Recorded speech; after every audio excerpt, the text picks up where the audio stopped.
ಆಮೇಲೆ ನಾವು ಮದುವೆಯಾಗಿ 4 ವರ್ಷ ಆಯ್ತು. 4 ವರ್ಷದಲ್ಲಿ ನಾವು ಏನ್ ಮಾಡುದು, ಮದುವೆ ಮಾಡ್ಕೊಂಡು ನಮ್ ಮಿಸಸ್ ನ ಇಲ್ಲಿ, ಅಂದ್ರೆ ನಮ್ ಮದುವೆಗೆ ನಮ್ ತಾಯಿ ಅವ್ರು ಯಾರು ಒಪ್ಪಿಗೆ ಇರ್ಲಿಲ್ಲ. ನಮ್ ತಾಯಿ ನಮ್ ಜೊತೆ ಜಗಳ ಆಡಿದ್ರು. ಯಾಕೆ ಮತ್ತೆ ಒಪ್ಪಿಗೆ ಇರಲಿಲ್ಲ? ಅದ್ ಯಾಕಂತಂದ್ರೆ ನಮ್ ತಾಯಿ, ಯಾಕಂದ್ರೆ ನಾವು ನಮ್ ತಂದೆ ಅವ್ರ ಜೊತೆ ಚಿಕ್ಕವರಿದ್ದಾಗ ಈ ಕಡೆ ಬೆಂಗಳೂರು ಕಡೆ ಬಂದು, ತಂದೆ ಇಲ್ಲೇ ಒಂದೆಲ್ಲ ಕೆಲಸ ಮಾಡ್ಕೊಂಡು ನಮ್ನ ಇಲ್ಲೇ ಹಾಸ್ಟೆಲ್ಗೆ ಹಾಕಿದ್ರು. ಹ್ಮ್ ಹ್ಮ್ ಹ್ಮ್ ನಾವು ತಂದೆಯಲ್ಲಿ ಈ ಕಡೆ ಬೆಂಗಳೂರು ಮಂಗಳೂರು ಈ ಕಡೆನೆ ಬೆಳೆದು ಈ ಕಡೆನೆ ದೊಡ್ಡವರಾಗಿರೋದು. ನಮ್ ತಂದೆ ಬಂದ್ಬಿಟ್ಟು ಸೆಂಟ್ರಿಂಗ್ ಮೇಸ್ತ್ರಿಯಾಗಿ ಕೆಲಸ ಮಾಡ್ತಾ ಇದ್ರು. ಹ್ಮ್ ಹ್ಮ್ ಹ್ಮ್ ಆಮೇಲೆ ನಾವು ಅವ್ರ ಜೊತೆನೆ ಬೆಳೆದ್ವಿ, ದೊಡ್ಡವರಾದ್ವಿ. ನಾವು 3 ಜನ ಮಕ್ಕಳು ನಮ್ ತಾಯಿಗೆ. ಹ್ಮ್ ಅದ್ರಲ್ಲಿ 2 ಊರಲ್ಲೇ ಇದ್ರು. ಆಮೇಲೆ ನಮ್ ತಾಯಿಗೆ ನಮ್ನ ಅಷ್ಟು ಟಚ್ ಅಲ್ಲಿ ಇರ್ಲಿಲ್ಲ. ನಾವು ದೊಡ್ಡವರಾಗಿ ನಾವು ಸ್ವಲ್ಪ ತಿಳುವಳಿಕೆ ಬಂದ್ಮೇಲೆ ನಾವು ಊರ್ ಕರ್ಕೊಂಡು ಹೋದ್ರು ನಮ್ ತಂದೆ. ಹ್ಮ್ ಅವಾಗ ನಮ್ ತಾಯಿ ನಮ್ದು ಓಕೆ ನನ್ ಮಗ ಬಂದ ಅಂತ ಹೇಳ್ಬಿಟ್ಟು ಸ್ಟಾರ್ಟಿಂಗ್ 1 ವರ್ಷ 2 ವರ್ಷ ಚೆನ್ನಾಗಿದ್ರು. ಅವಾಗ ನಮ್ಗೆ ಏಜ್ ಒಂದು 15 ವರ್ಷ ಆಗಿತ್ತು. ಹ್ಮ್ 10th ಅಲ್ಲಿ ನಮ್ ತಾಯಿ ಊರಿಗೆ ಕರ್ಕೊಂಡು ಹೋದ್ರು. ನಮ್ನ ಬೆಂಗಳೂರಿಗೆ ಕರ್ಕೊಂಡ್ ಬಂದಿರೋದು ಒಂದು 3-4 ವರ್ಷ ಇದ್ದಾಗಲೇ ಕರ್ಕೊಂಡ್ ಬಂದ್ಬಿಟ್ಟಿಯಾರ ನಮ್ ತಂದೆ ಅವ್ರು ಬೆಂಗಳೂರಿಗೆ. ಹ್ಮ್ ಇನ್ನೇನ್ ಮಾಡಕ್ ಆಗತ್ತೆ ಅಂತ ಹೇಳ್ಬಿಟ್ಟು ಊರ್ಗ್ ಹೋದ್ವಿ. ಊರಲ್ಲಿ ನಮ್ಗೆ ನಾವು ಓದಿ ಬೆಳೆದಿರೋದು ಎಲ್ಲ ಸಿಟಿ ಕಡೆನೆ ಬೆಳೆದಿರೋದು. ಹ್ಮ್ ಊರಲ್ಲಿ ನಮ್ಗೆ ಯಾಕಂದ್ರೆ ಅಷ್ಟೊಂದು ನಮ್ದು ಉತ್ತರ ಕರ್ನಾಟಕ. ಯಾಕಂದ್ರೆ ನಮ್ಮ ಊರಲ್ಲಿ ನಮ್ಗೆ ಜಾಸ್ತಿ ಬಿಸಿಲು. ಅಲ್ಲಿ ಬಿಸಿಲಲ್ಲಿ ನಮ್ಗೆ ಕೆಲಸ ಮಾಡಕ್ ಆಗಲ್ಲ. ಸ್ವಲ್ಪ ಕುರಿ ಇದ್ದು, ನಮ್ಮ ಕುರಿ ಸಾಕು, ಆಮೇಲೆ ಈ ಮೇಸ್ತ್ರಿ ಕೆಲ್ಸಕ್ಕೆ ಹೋಗು, ಅದಕ್ಕೆ ಹೋಗಿ ಇದಕ್ಕೆ ಹೋಗು ಅಂತ ನಮ್ ತಾಯಿ ಹೇಳೋರು ನನ್ಗೆ. ಹ್ಮ್ ಇಲ್ಲ ಕಣವ್ವ ನನ್ಗೆ ಆಗಲ್ಲ, ನಮ್ ಕೆಲಸ ಮಾಡಕ್ ಆಗಲ್ಲ ಅಂತ ನಾನು ಹೇಳಿದೆ. ನಮ್ಗೆ ಇಲ್ಲ ಮನೆಗ್ ಬರ್ಬೇಡ, ನಾನು ಊಟ ಹಾಕಲ್ಲ, ಹಂಗೆ ಹಿಂಗೆ ಅಂತೆಲ್ಲ ತುಂಬಾ ಜಗಳ ಎಲ್ಲ ಮಾಡ್ತಾ ಇದ್ರು. ಹ್ಮ್ ಅದಕ್ಕೆ ಆಯ್ತು ಇನ್ನೇನ್ ಮಾಡಕ್ ಆಗತ್ತೆ, ನಮ್ ದಾರಿನ ನೋಡ್ಕೋಬೇಕಲ್ಲ ಅಂತ ಹೇಳ್ಬಿಟ್ಟು ಇದೇ ತರ ನಮ್ಗೆ ಹಿಂಸೆ ಕೊಡೋರು. ಹೊಟ್ಟೆ ಊಟ ಹಾಕಲ್ಲ, ಅವ್ರನ್ನ ಇಬ್ಬರನ್ನ ಚೆನ್ನಾಗ್ ನೋಡ್ಕೋದು, ನಾನು ನೋಡ್ಕೊಳಲ್ಲ, ಮನೆ ಬಿಟ್ಟು ಹೊರಗೆ ಹಾಕೋದು, ಇದೇ ತರದ ಹಿಂಸೆ ಕೊಡೋಕ್ ಸ್ಟಾರ್ಟ್ ಮಾಡಿದ್ರು. ಆಮೇಲೆ ನಾನು ಏನ್ ಮಾಡ್ದೆ, ನಮ್ಮ ಮಾವನ್ ಮನೆಗೆ ಬಂದ್ಬಿಟ್ಟೆ, ಹ್ಮ್ ಬಾಗಲಕೋಟೆ ಬಿಳಿಗಿ ಹತ್ರ. ಹ್ಮ್ ಅವ್ರ ಮನೆ ಬಂದಾಗ ನಮ್ಮ ಮಾವ ಅವರು ನನ್ ಜೊತೆ ಸ್ವಲ್ಪ ಚೆನ್ನಾಗಿದ್ರು. ಆಮೇಲೆ ನಮ್ಮ ಮಾವರವರಿಗೆ 4 ಜನ ಹೆಣ್ಮಕ್ಳು. ಹ್ಮ್ ಅದರಲ್ಲಿ 4 ಜನ ಹೆಣ್ಮಕ್ಳಲ್ಲಿ ಒಬ್ಳು ಬಂದ್ಬಿಟ್ಟು ಇವಾಗ 22 ಏಜ್ ಐತೆ ಅವ್ರದ್ದು. ಇನ್ನೊಬ್ಳು ಬಂದ್ಬಿಟ್ಟು 20, ಇನ್ನ ಇಬ್ರು ಚಿಕ್ಕ ಮಕ್ಕಳು ಸಣ್ಣವರಿದ್ರು ಅವರು. ಓಕೆ. ಒಂದ್ 8 ವರ್ಷ, ಒಂದ್ 10 ವರ್ಷ ಆತರ 11 ವರ್ಷ ಆತರ ಏಜ್ ಇತ್ತು ಅವ್ರದ್ದು. ಹ್ಮ್ ನಾನ್ ಹೇಳ್ದೆ, ಈ ತರ ಎಲ್ಲ ಹೇಳ್ದೆ. ಸರಿ ಓಕೆ ಇನ್ನೇನ್ ಮಾಡಕ್ಕಾಗತ್ತೆ. ನನ್ಗೂ ಅವಾಗ ಹತ್ತತ್ರ ಒಂದು 22 ವರ್ಷ ಆಗಿದೆ. 22 ವರ್ಷ ಆಗ್ತಾ ಬಂತು ನನಗೂ ಅವಾಗ. ಹ್ಮ್ ಆಮೇಲೆ ಇನ್ನೇನ್ ಮಾಡಕ್ಕಾಗತ್ತೆ, ಹುಡುಗಿಗೂ ಒಂದು 18-19 ವರ್ಷ ಇತ್ತು. ಹ್ಮ್ ನಾನ್ ಹೇಳ್ದೆ, ಇಲ್ಲ ಈ ತರ ನನ್ ಪರಿಸ್ಥಿತಿ. ಸರಿ ಓಕೆ, ನನ್ ಹಿರಿ ಮಗಳ ಮೇಲೆ ನಿನಗ್ ಮನ್ಸಿದ್ಯಾ ಅಂತ ಕೇಳಿದ್ರು. ಹ್ಮ್ ಅವ್ರ ಹಿರಿ ಮಗಳು ಅವ್ರ ನಾನು ಒಂದ್ಸಲ ಹೋದೆ. ಅವ್ರು ಬಂದ್ಬಿಟ್ಟು ಅವ್ರ ಅಜ್ಜಿ ತಾತ ಮನೇಲಿ ಇದ್ರು. ಅವ್ರ ಮನೆ ಅಲ್ಲಿಂದ ನಮ್ಮ ಮಾವರ ಮನೆಯಿಂದ ಒಂದ್ 7-8 ಕಿಲೋಮೀಟರ್ ದೂರದಲ್ಲಿ ಅವ್ರಿದ್ದಾರೆ. ನೀವು ಮಾವರ ಮನೇಲಿ ಇದ್ರಿ, ಅವರು ಅವ್ರ ಅಜ್ಜಿ ತಾತರ ಮನೇಲಿ ಇದ್ರು? ಅವ್ರಿಗೆ 4 ಜನ ಮಕ್ಕಳು. ಇಬ್ರು ಅವ್ರ ತಾಯಿ ತಂದೆ ಮನೇಲಿ ಇದ್ರು, ನಮ್ಮ ಮಾವನ ಮಕ್ಕಳು. ಇಬ್ರು ಇಲ್ಲೇ ಇದ್ರು? ಇನ್ನ 2 ಮಕ್ಕಳನ್ನ ಅವರು ಅಜ್ಜಿ ತಾತ ಸಾಕ್ತಿದ್ರು. ಯಾಕಂದ್ರೆ ಅವರಿಗೆ ಗಂಡ್ ಮಕ್ಳಿಲ್ಲ, ಎಲ್ಲ ಮದುವೆ. ಅವ್ರು ಅಜ್ಜಿ ತಾತ ಅವ್ರಿಗೆ ತಾಯಿಗೆ 3 ಜನ ಹೆಣ್ಮಕ್ಳು ಅವ್ರು ಮದುವೆ ಮಾಡ್ಕೊಟ್ಟಿದ್ದಾರೆ. ನಾವೇ ಸಾಕ್ತಿವಿ ಅಂತ ಹೇಳ್ಬಿಟ್ಟು ಅವ್ರು ಸಾಕ್ತಾ ಇದ್ರು ಮಕ್ಕಳನ್ನ. ಅವರು 2 ಮಕ್ಕಳನ್ನ ಅವ್ರು ಸಾಕ್ತಿದ್ರು. ದೊಡ್ಡ ಈ ಫಸ್ಟ್ನೇ ಅವಳು, ಸೆಕೆಂಡ್ ಅವಳು ಅವ್ರು ಸಾಕ್ತಾ ಇದ್ರು. ಇವ್ರು ಸಾಕ್ತಾ ಇದ್ರು. ಓಕೆ ಅಂತ ಹೇಳ್ಬಿಟ್ಟು ಸರಿ ಓಕೆ ಅಂತ ಅವ್ರ ತಾಯಿ ನಮ್ಮ ಅತ್ತೆ, ನಮ್ಮ ಮಾವ ಅವ್ರ ಮಿಸಸ್ ನಮ್ನ ಅಲ್ಲಿ ಕರ್ಕೊಂಡು ಹೋಗಿ ತೋರ್ಸಿದ್ರು. ಇದೇ ಹುಡುಗಿ ಕಣಪ್ಪ, ನನ್ನ ಫಸ್ಟ್ ಮಗಳು, ಇವಳು 2ನೇ ಮಗಳು ಅಂತ ಹೇಳ್ಬಿಟ್ಟು. ಆಮೇಲೆ ನಾನು ಇದ್ರಲ್ಲಿ ಇವರಿಬ್ರಲ್ಲಿ ನಿನ್ಗೆ ಯಾರು ಇಷ್ಟ ಆಗ್ತಾರೆ ಅವ್ರ ಮದುವೆ ಮಾಡ್ಕೋತಿ ಅಂತ ನಾನೇ ಹೇಳಿದೆ, ಮದುವೆ ಮಾಡ್ಕೋತೀನಿ ಅಂತ. ಯಾರು ಇಷ್ಟ ಆಗ್ತೋ ಅವ್ರ ಮದುವೆ ಮಾಡ್ಕೋತಿ ಅಂತ ಕೇಳಿದ್ರು. ಸರಿ ಓಕೆ ಅಂತ ಹೇಳ್ಬಿಟ್ಟು, ಯಾರು ಇಷ್ಟ ಹೇಳೋ ಅವ್ರನ್ನ ಮದುವೆ ಮಾಡ್ಕೊಡ್ತೀವಿ ಅಂತ. ಅಲ್ಲ, ನಾನು ಆಲ್ರೆಡಿ ಹೇಳಿದ್ದೆ ನಾನು ಅವ್ರಿಗೆ, ಈ ತರ ಜಗಳ ಆಗಿದೆ, ಈ ತರ ನಂದು ತುಂಬಾ ಕಷ್ಟ ಇದೆ ಪರಿಸ್ಥಿತಿ, ನಮ್ ತಾಯಿನೂ ನಾನು ನೋಡ್ಕೊಳ್ಳೋ, ನನ್ ಜೀವನಕ್ಕೆ ಒಂದು ಆಧಾರ ಆಗ್ಬೇಕಾಗಿತ್ತು. ನನ್ ಜೀವನಕ್ಕೆ ನನಗೆ ದಿಕ್ಕಿಲ್ಲ, ಯಾರಿಲ್ಲ. ನಾವು ಬೆಂಗಳೂರು ಜಾಬ್ ಮಾಡ್ತೀವಿ, ಒಂದು 25-30 ಸಾವಿರ ಸಂಬಳ ಬರುತ್ತೆ. ಬಟ್ ನಮ್ ಜೀವನಕ್ಕೆ ಆಧಾರ ಯಾರು ಇರ್ಲಿಲ್ಲ. ನಮ್ಗೆ ಜೀವನ ಕಷ್ಟ ಆಗತ್ತೆ, ನನ್ಗೊಂದ್ ದಾರಿ ತೋರಿಸ್ಕೊಡಿ ಮಾವ ಅಂತ ನಾನು ಫಸ್ಟ್ ನಮ್ಮ ಮಾವನ ಮನೆ ಹೋಗಿದ್ದೆ. ನಾನು ಮಾವ ಸ್ವಂತ ನಮ್ಮ ಅಮ್ಮನ ತಮ್ಮ ಅಲ್ವಾ. ಸರಿ ಅವ್ರಿಗೆ ಹೆಂಗು ಸರಿ ಓಕೆ, ನನ್ಗೂ ಹೆಂಗ್ ಏಜ್ 22 ಇತ್ತು, ತುಂಬಾ ಜೀವನದಲ್ಲಿ ತುಂಬಾ ಕಷ್ಟ ಪಟ್ಬಿಟ್ಟಿದ್ದೆ. ಸರಿ ಆ ಹುಡುಗಿಗೂ 18-19 ವರ್ಷ ಇತ್ತು. ಸರಿ ಓಕೆ, ನಾನು ನಿಮ್ ಹಿರಿ ಮಗಳನ್ನ ನಾನು ಮದುವೆ ಮಾಡ್ಕೋತೀನಿ, ನಿಮ್ ಒಪ್ಪಿಗೆ ಇದ್ರೆ ನನ್ ಕೊಟ್ಬಿಡಿ, ನಾನು ಮದುವೆ ಮಾಡ್ಕೋತೀನಿ, ನಾನು ಮದುವೆ ಮಾಡಿಸ್ಕೊಡಿ ಮಾವ ಅಂತ ನಾನು ಅವ್ರ ರಿಕ್ವೆಸ್ಟ್ ಮಾಡ್ಕೊಂಡೆ. ಸರಿ ಓಕೆ ಅಂತ ಹೇಳ್ಬಿಟ್ಟು ಆಮೇಲೆ ಒಂದು 5-6 ತಿಂಗಳಾಗಿ ಒಂದು 7-8 ತಿಂಗಳಿಗೆ ಎಂಗೇಜ್ಮೆಂಟ್ ಮಾಡಿದ್ರು. ನಮ್ಮೂರ್ ಕಡೆ ಗಟ್ಟಿ ಮಾಡೋದು ಅಂತ ಹೇಳ್ತಾರೆ. ಏನ್ ಮಾಡು? ಅಲ್ಲಿ ಗಟ್ಟಿ ಮಾಡೋದು ಅಂತ ಹೇಳಿ. ಗಟ್ಟಿ ಮಾಡು, ಗಟ್ಟಿ ಮಾಡೋದು ಅಂದ್ರೆ ಇದು ಇದು ಏನದು ಹೇಳ್ತಾರೆ, ಮನೆತನ ಕೂಡಿ ಬರೋದೋಗಿ ಗಟ್ಟಿ ಮಾಡೋದು ಅಂತ ಎಂಗೇಜ್ಮೆಂಟ್ ಅಂತ ಹೇಳ್ತಾರೆ ಸಿಟಿ ಕಡೆ. ಏನ್ ಸರ್? ಸಾರಿ, ಎಂಗೇಜ್ಮೆಂಟ್. ಎಂಗೇಜ್ಮೆಂಟ್ ಅದು ಸಿಟಿ ಕಡೆ ಹೇಳ್ತಾರೆ, ಬಟ್ ನಮ್ಮೂರ್ ಕಡೆ ಗಟ್ಟಿ ಮಾಡೋದು ಅಂತ ಹೇಳ್ತಾರೆ. ಆಯ್ತು. ಸರಿ ಓಕೆ ಅಂತ ಹೇಳ್ಬಿಟ್ಟು ಅಲ್ಲಿ ಅವ್ರ ಅಜ್ಜಿ ತಾತ ಮನೇಲಿ ಎಂಗೇಜ್ಮೆಂಟ್ ಆಯ್ತು, ಎಲ್ಲ ಆಯ್ತು. ಅವಾಗ ಹಿರಿಯರೆಲ್ಲ ಹೇಳಿದ್ರು, ಇನ್ನೇನು ಎಂಗೇಜ್ಮೆಂಟ್ ಆಯ್ತು, ಇನ್ನೊಂದು ನಾಳೆ ಎಂಗೇಜ್ಮೆಂಟ್ ಅಂದ್ರೆ ಇನ್ನೊಂದ್ 2 ತಿಂಗಳಿಗೆ ಮದುವೆ ಮಾಡ್ಬೇಡ ಅಂತ ಅವ್ರು ಒಪ್ಕೊಂಡ್ರು. ಬಟ್ ಅವಾಗ ಹುಡುಗಿ ನಮ್ ಮಿಸಸ್ ಹೇಳಿದ್ರು, ಇಲ್ಲ ನಾನು ಇವಾಗ 10th, ನಾನು ಇನ್ನೂ ಇನ್ನೊಂದ್ 2 ವರ್ಷ ಹೋಗ್ಲಿ, ನಾನು ಸೆಕೆಂಡ್ PUC ಮಾಡ್ತೀನಿ, ಓದ್ಬೇಕು ಅಂತ ಹೇಳಿದ್ಲು ಅವಳು. ಸರಿ ಓಕೆ ಅಂತ ಹೇಳ್ಬಿಟ್ಟು ಅವ್ರು ಸ್ವಲ್ಪ ಓದಕ್ ಸ್ಟಾರ್ಟ್ ಮಾಡಿದ್ರು. ನಾನು ಎಂಗೇಜ್ಮೆಂಟ್ ಮಾಡ್ಕೊಂಡು ನಮ್ಮ ತಾಯಿ ತಂದೆಗೆ ನಾನು ಹೋಗಿ ಹೇಳ್ದೆ ಒಂದ್ ಮಾತು, ಈ ಎಷ್ಟೇ ಆಗ್ಲಿ ತಾಯಿನ ಬಿಡಕ್ ಆಗಲ್ಲಲ್ವಾ. ಅಲ್ಲ ಎಂಗೇಜ್ಮೆಂಟ್ ಆದಾಗ ಆಕೆ ಏನು ಓದ್ತಾ ಇದ್ರು? ಅವರು ಎಷ್ಟು ಎಂಗೇಜ್ಮೆಂಟ್ ಆಗೋ ಹೊತ್ತಿಗೆ ಒಂದು 8th 9th ಸ್ಟ್ಯಾಂಡರ್ಡ್ ಇದ್ರು ಅವರು. ಅಲ್ಲಪ್ಪ, ನೀನು 18 ತುಂಬದಲ್ಲಿ ನಿಶ್ಚಿತಾರ್ಥ ಮಾಡ್ಕೊಂಬಿಟ್ಟ. ಹೇಳಿ ಸರ್. 18 ತುಂಬದಲ್ಲಿ ಎಂಗೇಜ್ಮೆಂಟ್ ಮಾಡ್ಕೊಂಡ್ರನಪ್ಪ? ಇಲ್ಲ ಎಂಗೇಜ್ಮೆಂಟ್ ಮಾಡ್ಕೊಳ್ಳೋದು, ಮಾಡ್ಕೊಳ್ಳೋ ಹೊತ್ತಿಗೆ ಅವ್ರಿಗೆ ಅವ್ರು 10th ಅಲ್ಲಿ ಇದ್ರು ಅವರು. ಸರಿ, 10ನೇ ಕ್ಲಾಸ್ ಎಷ್ಟು ವಯಸ್ಸಾಗಿರುತ್ತೆ? ಅದೇ 10ನೇ ಕ್ಲಾಸ್ ಒಂದು 15 ಎಷ್ಟು ಒಂದು ಅದೇ ಒಂದು 16 ವರ್ಷ ಇರ್ಬೋದು ಸರ್ ಅವರಿಗೆ. ಅಯ್ಯೋ ದೇವ್ರೆ, 10ನೇ ಕ್ಲಾಸಿಗೆ 17 ವರ್ಷ ಇರ್ತಾನಪ್ಪ? ಅಲ್ಲ, ಅದೇ 16 17 ವರ್ಷ ಇರ್ಬೋದು ಸರ್ 10ನೇ ಕ್ಲಾಸ್ ಅವರಿಗೆ. ಒಟ್ನಾಗ 18 ಆಗಿಲ್ಲ ಅನ್ನೋದು ಒಪ್ಕೊಬೇಕಷ್ಟೇ. ಅದೇ, ಯಾಕಂದ್ರೆ ಎಂಗೇಜ್ಮೆಂಟ್ ಅಷ್ಟೇ ಮಾಡಿರೋದು, ಮದುವೆ ಮಾಡ್ಕೊಂಡಿಲ್ಲ ನಾವು. ಮದುವೆಗೆ ನಾನು ಅವ್ರಿಗೆ ಫಸ್ಟ್ ಹೇಳ್ಬಿಟ್ಟಿದ್ದೆ, ಯಾಕಂದ್ರೆ ಮದುವೆ 18 ವರ್ಷ ದಾಟದೆ ನಾವು ಮದುವೆ ಮಾಡ್ಕೊಳ್ಳೋದು ಬೇಡ ಅಂತ ನಾನು ಮೊದಲೇ ಹೇಳಿದ್ದೆ ಅವರಿಗೆ. ಹಲೋ, ಹೇಳಪ್ಪ. ಅವ್ರಿಗೆ ಹೇಳಿದ್ದೆ ನಾನು 18 ವರ್ಷ. ಸುಮ್ಮನೆ ಅಂದ್ರೆ ಅದು ಮದುವೆ ಅಂತಲೇ, ಈಗ ಹೆಣ್ಣಿನ ತಲೆ ಒಳಗಡೆ ಅದು ಮದುವೆ ಅಂತಲೇ ಫಿಕ್ಸ್ ಆಗುತ್ತೆ, ಹೌದಲ್ಲಪ್ಪ? ನನ್ಗೆ ವಾಯ್ಸ್ ಕೇಳಿಸ್ತಿಲ್ಲ ಸರ್, ತುಂಬಾ ಕೇಳಿಸ್ತಾ ಇದೆಯಾ ನಾನು ಮಾತಾಡೋದು? ಸರಿ, ಕೇಳಿಸ್ತಾ ಇದೆ. ಎಂಗೇಜ್ಮೆಂಟ್ ಅಂದ್ರೆ ಆ ಹೆಣ್ಣಿನ ತಲೆ ಒಳಗಡೆ ಅದು ಮದುವೆ ಅಂತಾನೆ ಫಿಕ್ಸ್ ಆಗುತ್ತೆ, ಹೌದಲ್ಲ? ಹೌದೌದು, ಅದು ಅವಳು ನಾವು ಫಸ್ಟ್ ಮಾತಾಡ್ಕೊಂಡಿದ್ವಿ. ಅವಳು ಹೇಳಿದ್ದು, ಇವಾಗ ಬೇಕಾದ್ರೆ ಎಂಗೇಜ್ಮೆಂಟ್ ಮಾಡ್ಕೊಳ್ಳೋಣ, ಆಮೇಲೆ ಇನ್ನು ಮದುವೆ ಬೇಕು, ನಾನು 18 ವರ್ಷ ತುಂಬಿದ ಮೇಲೆ ಮದುವೆ ಮಾಡ್ಕೊಂಡು ನಾನು ಅವಳು ಡಿಸೈಡ್ ಮದುವೆ ನಾವಿಬ್ರು ಮಾತಾಡ್ಕೊಂಡಿದ್ವಿ. ಓಕೆ, ನಿಮ್ಮಿಬ್ರು ನಡುವೆ ಅಂತ ಅಂಡರ್ಸ್ಟ್ಯಾಂಡಿಂಗ್ ಇತ್ತ? ಅಂದ್ರೆ ಮಾತಾಡ್ಕೊಳ್ಳೋಷ್ಟು ಪ್ರಬುದ್ಧತೆ? ಅಂಡರ್ಸ್ಟ್ಯಾಂಡಿಂಗ್ ಇತ್ತು. ಬಟ್ ಅವಳು ನಾನು ಚಿಕ್ಕವನಿದ್ದಾಗಲೇ ಅವಳನ್ನ ನಾನು ಸ್ವಲ್ಪ ನೋಡಿದ್ದೆ, ನನ್ನ ಜೊತೆ ತುಂಬಾ ಒಡನಾಟ ಇತ್ತು. ಅವಳಿಗೂ ಸ್ವಂತ ನನ್ನ ಸೋದರ ಮಾವನ ಮಗಳು, ನಾನು ಅವಳಿಗೆ ಸೋದರ ಮಾವ ಆಗ್ಬೇಕಲ್ವಾ, ಒಡನಾಟ ಇತ್ತು. ಬಟ್ ನೋಡಿದ್ದೆ ನಾನು ಅವಳು ಒಂದ್ 2-3 ಸಲ ನೋಡಿದ್ದೆ, ನಂಗೂ ಇಷ್ಟ ಇದ್ಲು ಅವಳು. ಬಟ್ ಇಷ್ಟೊಂದು ಧೈರ್ಯವಾಗಿ ಕೇಳುವಷ್ಟು ಧೈರ್ಯ ಇರ್ಲಿಲ್ಲ ನಮ್ಮ ಮಾವನ. ನಿಮ್ ಹುಡುಗಿ ನನ್ನ ನಿನ್ ಮಗಳನ್ನ ಮದುವೆ ಮಾಡ್ಕೋತೀನಿ ಅಂತ ಕೇಳುವಷ್ಟು ಧೈರ್ಯ ಇರ್ಲಿಲ್ಲ ನನಗೆ ಅವಾಗ. ಆಮೇಲೆ ಆ ಧೈರ್ಯ ಹೆಂಗ್ ಬಂತು? ಏನ್ ಹೇಳಿ? ಆಮೇಲೆ ಆ ಧೈರ್ಯ ಹೆಂಗ್ ಬಂತು ಅಂದೆ.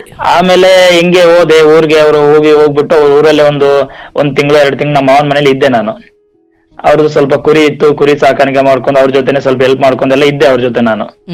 ಅವಾಗ ಸ್ವಲ್ಪ ಹಂಗೆ ಸಲುಗೆ ಬಂತು. ಆಮೇಲೆ ಮಾತಾಡ್ಕೊಂಡು ಸರಿ ಓಕೆ ಅಂತ ಹೇಳ್ಬಿಟ್ಟು ಒಂದು ಧೈರ್ಯದಲ್ಲಿ ಕೇಳಿದೆ. ಆ ಮಾತಿಗೆ ಅವರು ತಕ್ಕಂತ ಏನು ಎರಡನೇ ಮಾತು ಬೈಲಿ ನಮ್ಮ ಪರಿಸ್ಥಿತಿ ನೋಡ್ಬಿಟ್ಟು ಸರಿ ಓಕೆ ಜೈ ಅಂತ ಹೇಳ್ಬಿಟ್ಟು ನನ್ಗೂ ಖುಷಿ ಆಯ್ತು. ಸರಿ ಓಕೆ ಅಂತ ಹೇಳ್ಬಿಟ್ಟು ನನ್ಗೂ ಏನೋ ಜೀವನಕ್ಕೊಂದು ಆಯ್ತು. ಆಮೇಲೆ ಏನಾಯ್ತು? ಎಂಗೇಜ್ಮೆಂಟ್ ಆಯ್ತು. ಒಂದು 16-17 ವರ್ಷ ಇತ್ತು. ಆಮೇಲೆ ಇನ್ನೊಂದ್ 2 ವರ್ಷ ಓದ್ತೀನಿ ಅಂತ ಹೇಳಿದ್ಲು ಅವಳು. ಸರಿ ಓಕೆ ಅಂತ ಹೇಳ್ಬಿಟ್ಟೆ ಫಸ್ಟ್ PUC ಸೆಕೆಂಡ್ PUC ಓದಿದ್ಲು ಸರ್ ಅವಳು. ಓದಿ ಹತ್ತತ್ರ 18 ವರ್ಷ ಆಗ್ತಾ ಬಂತು. ನಾನು ಎಂಗೇಜ್ಮೆಂಟ್ ದಿನನೂ ನಮ್ಮ ತಾಯಿಗೆ ಹೋಗಿ ಕರೆದಿದ್ದೆ, ಈ ತರ ಎಂಗೇಜ್ಮೆಂಟ್ ಇದೆ ಬಾವ ನಾನು ಎಂಗೇಜ್ಮೆಂಟ್ ಅಂದ್ರೆ ಅವರು ಬರಲ್ಲ ಅಂತಂದ್ರು. ಯಾರು ನಮ್ಮ ತಾಯಿ. ಯಾಕೆ ಬರಲ್ಲ ಅಂತಂದ್ರೆ, ಇಲ್ಲ ಆ ಹುಡುಗಿನ ನಾನು ನಿಮ್ಮ ಅಣ್ಣನಿಗೆ ತಗೋಬೇಕಂತ ಪ್ಲಾನ್ ಮಾಡಿದ್ದೆ, ನೀನ್ ಹೋಗ್ಬಿಟ್ಟು ಮದುವೆ ಮಾಡ್ಕೊಂಡೆ, ಹಂಗೆ ಹಿಂಗೆ ಅಂತ ಜಗಳ ಮಾಡಿದ್ರು. ಆ ಹುಡುಗಿ ಒಂದ್ಸಲ ನಾನು ಫೋನ್ ಮಾಡಿಸ್ಕೊಟ್ಟೆ, ಈ ತರ ಹೇಳ್ತಾವ್ರೆ ಹೆಂಗೆ ಅಂತ ಹೇಳ್ಬಿಟ್ಟು. ಆ ಹುಡುಗಿ ಫಸ್ಟೇ ಹೇಳ್ಬಿಟ್ಟಿದ್ಲು, ಇಲ್ಲ ನಾನು ಮದುವೆ ಆದ್ರೆ ಇವ್ರನ್ನ ಹಾಕ್ತೀನಿ, ಅವ್ರನ್ನ ಅವ್ರನ್ನ ನಾನು ಮದುವೆ ಮಾಡ್ಕೊಳಲ್ಲ ಅಂತ ಮೊದ್ಲೇ ಆ ಹುಡುಗಿ ನಮ್ಮ ಮಾವನ ಮನೆಗೆ ನಮ್ಮ ತಾಯಿ ಬಂದ್ಬಿಟ್ಟು ಕೇಳೋದಾಗ ಆ ಹುಡುಗಿ ಒಪ್ಪಿರ್ಲಿಲ್ಲ ಅಂತೆ ಅದು. ಸರಿ ಓಕೆ ಅಂತ ನನಗೆ ಒಪ್ಕೊಂಡಿದ್ರು, ನಾನು ಬೆಂಗಳೂರು ಜಾಬ್ ಮಾಡ್ತೀನಿ ಅಂತ ಹೇಳ್ಬಿಟ್ಟು ನನಗೆ ಸರಿ ಓಕೆ ಅಂತ ಹೇಳ್ಬಿಟ್ಟು ಒಪ್ಕೊಂಡ್ರು. ಎಂಗೇಜ್ಮೆಂಟ್ ಆಯ್ತು. ಎಂಗೇಜ್ಮೆಂಟ್ ಆಗ್ಬಿಟ್ಟು ನನಗೆ 22 ಆಗಿತ್ತು, ಹುಡುಗಿಗೆ ಹತ್ತತ್ರ 18 ಏಜ್ ಆಗಿತ್ತು ಸರ್ ಅವಳಿಗೆ. ಅವಳು 11th ಏನೋ ಮುಗ್ದು ಹಲೋ ಹೇಳಪ್ಪ. ನಾನು ಮಾತಾಡ್ತಿರೋದು ಎಕೋ ಹೊಡಿತಿದೆ ಸರ್. ಹೇಳಪ್ಪ. ಇವಾಗ ಕೇಳಿಸ್ತಿದೆ. ನಾನು ಓಕೆ ಅಂತ ಹೇಳ್ಬಿಟ್ಟು ಒಪ್ಕೊಂಡು ಅವರು ಏನ್ ಮಾಡಿದ್ರು, ಸರಿ ಓಕೆ ಅಂತ ಹೇಳ್ಬಿಟ್ಟು ಎಲ್ಲ ಆಯ್ತು. ಇನ್ನೇನು ಮದುವೆ ದಿನನೂ ನಮ್ ತಾಯಿಗೆ ಹೋಗಿ ಕರ್ದೆ, ನಂದು ಇನ್ನೊಂದ್ 2 ದಿನಕ್ಕೆ ಮದುವೆ ಇದೆ, ನೀನು ಈ ತರ ಮಾಡ್ತಾ ಹೋದ್ರೆ ಆಗಲ್ಲ, ಆಗಿದ್ದಾಗೋಯ್ತು, ಏನೋ ಬಾರವ ಅಂತ ಹೇಳ್ದಕ್ಕೆ ಅವತ್ತೊಂದು ದಿನ ನಮ್ಮ ತಾಯಿನೂ ಬರ್ಲಿಲ್ಲ, ಅಣ್ಣನೂ ಬರ್ಲಿಲ್ಲ, ಯಾರು ಬರ್ಲಿಲ್ಲ ಸರ್, ನಮ್ ರಿಲೇಷನ್ ಯಾರು ಬರ್ಲಿಲ್ಲ ಮದುವೆಗೆ. ಅವಾಗ ನಮ್ದು ದೊಡ್ಡಪ್ಪ ಅವ್ರಿಗೆ ಹೇಳಿದ್ರು. ದೊಡ್ಡಪ್ಪ ಅವರು ಬರಕ್ಕಾಗ್ಲಿಲ್ಲ, ಅವ್ರು ಸ್ವಲ್ಪ ಹುಷಾರಿರ್ಲಿಲ್ಲ. ಚಿಕ್ಕಮ್ಮ ಎಲ್ಲ ಇದ್ರು, ದೊಡ್ಡಮ್ಮ ಅವ್ರು ಯಾರು ಬರ್ಲಿಲ್ಲ. ಬಟ್ ಇನ್ನೇನ್ ಮಾಡಕ್ಕಾಗತ್ತೆ, ನಮ್ಮ ಹುಡುಗಿ ತವ್ರ ಮನೆ ಇದೆಯಲ್ಲ, ಅವ್ರ ಊರಲ್ಲಿ ಹಿರಿಯರು ಇರ್ತಾರಲ್ಲ, ನ್ಯಾಯ ಮಾಡ್ತಾರಲ್ಲ, ಅವರು ನಮ್ಮ ತಂದೆ ಅವರು ನಮ್ಮ ತಂದೆ ಅವರು ಡೆತ್ ಆಗಿದ್ರು. ತಂದೆ ಅವರು ಇರ್ಲಿಲ್ಲ, ನಮ್ಮ ತಂದೆ ಅವರು ತೀರ್ಕೊಂಡು ಹೋಗಿದ್ರು. ತಂದೆ ತೀರ್ಕೊಂಡಿದ್ರು. ನಾನು ಹೇಳಿದೆ, ಈ ತಾಯಿ ತಂದೆ ಸತ್ತ ಪರದೇಶ ಮಗ ನಾನು, ನಂದು ಈ ತರ ಆಗಿದೆ, ಏನಾರು ಮಾಡಿ ಮದುವೆ ಮಾಡ್ಕೊಡಿ ಅಂತ ಹೇಳ್ಬಿಟ್ಟು ನಾನು ಅವ್ರ ಕೈಲೊಂದು 40,000 50,000 ರೂಪಾಯಿ ಕೊಟ್ಟೆ ನಾನು ಅವ್ರಿಗೆ. ಲಾಕ್ಡೌನ್ 2020 ನಾನು ಅವ್ರಿಗೆ ದುಡ್ಡು ಕೊಟ್ಟೆ. ದುಡ್ಡು ಕೊಟ್ಬಿಟ್ಟು ಅವ್ರ ಹತ್ರ ಹೇಳಿದೆ, ಈ ತರ ಅವ್ರ ತಾಯಿನೂ ಬಂದ್ರು, ನಮ್ಮ ಅತ್ತೆನೂ ಬಂದ್ರು. ಯಾರಿಗೆ ದುಡ್ಡು ಕೊಟ್ರಿ ನೀವು? ಊರಲ್ಲಿ ಹಿರಿಯರು ಇರ್ತಾರಲ್ಲ ಅವ್ರಿಗೆ ಯಾಕೆ ದುಡ್ಡು ಕೊಟ್ರಿ?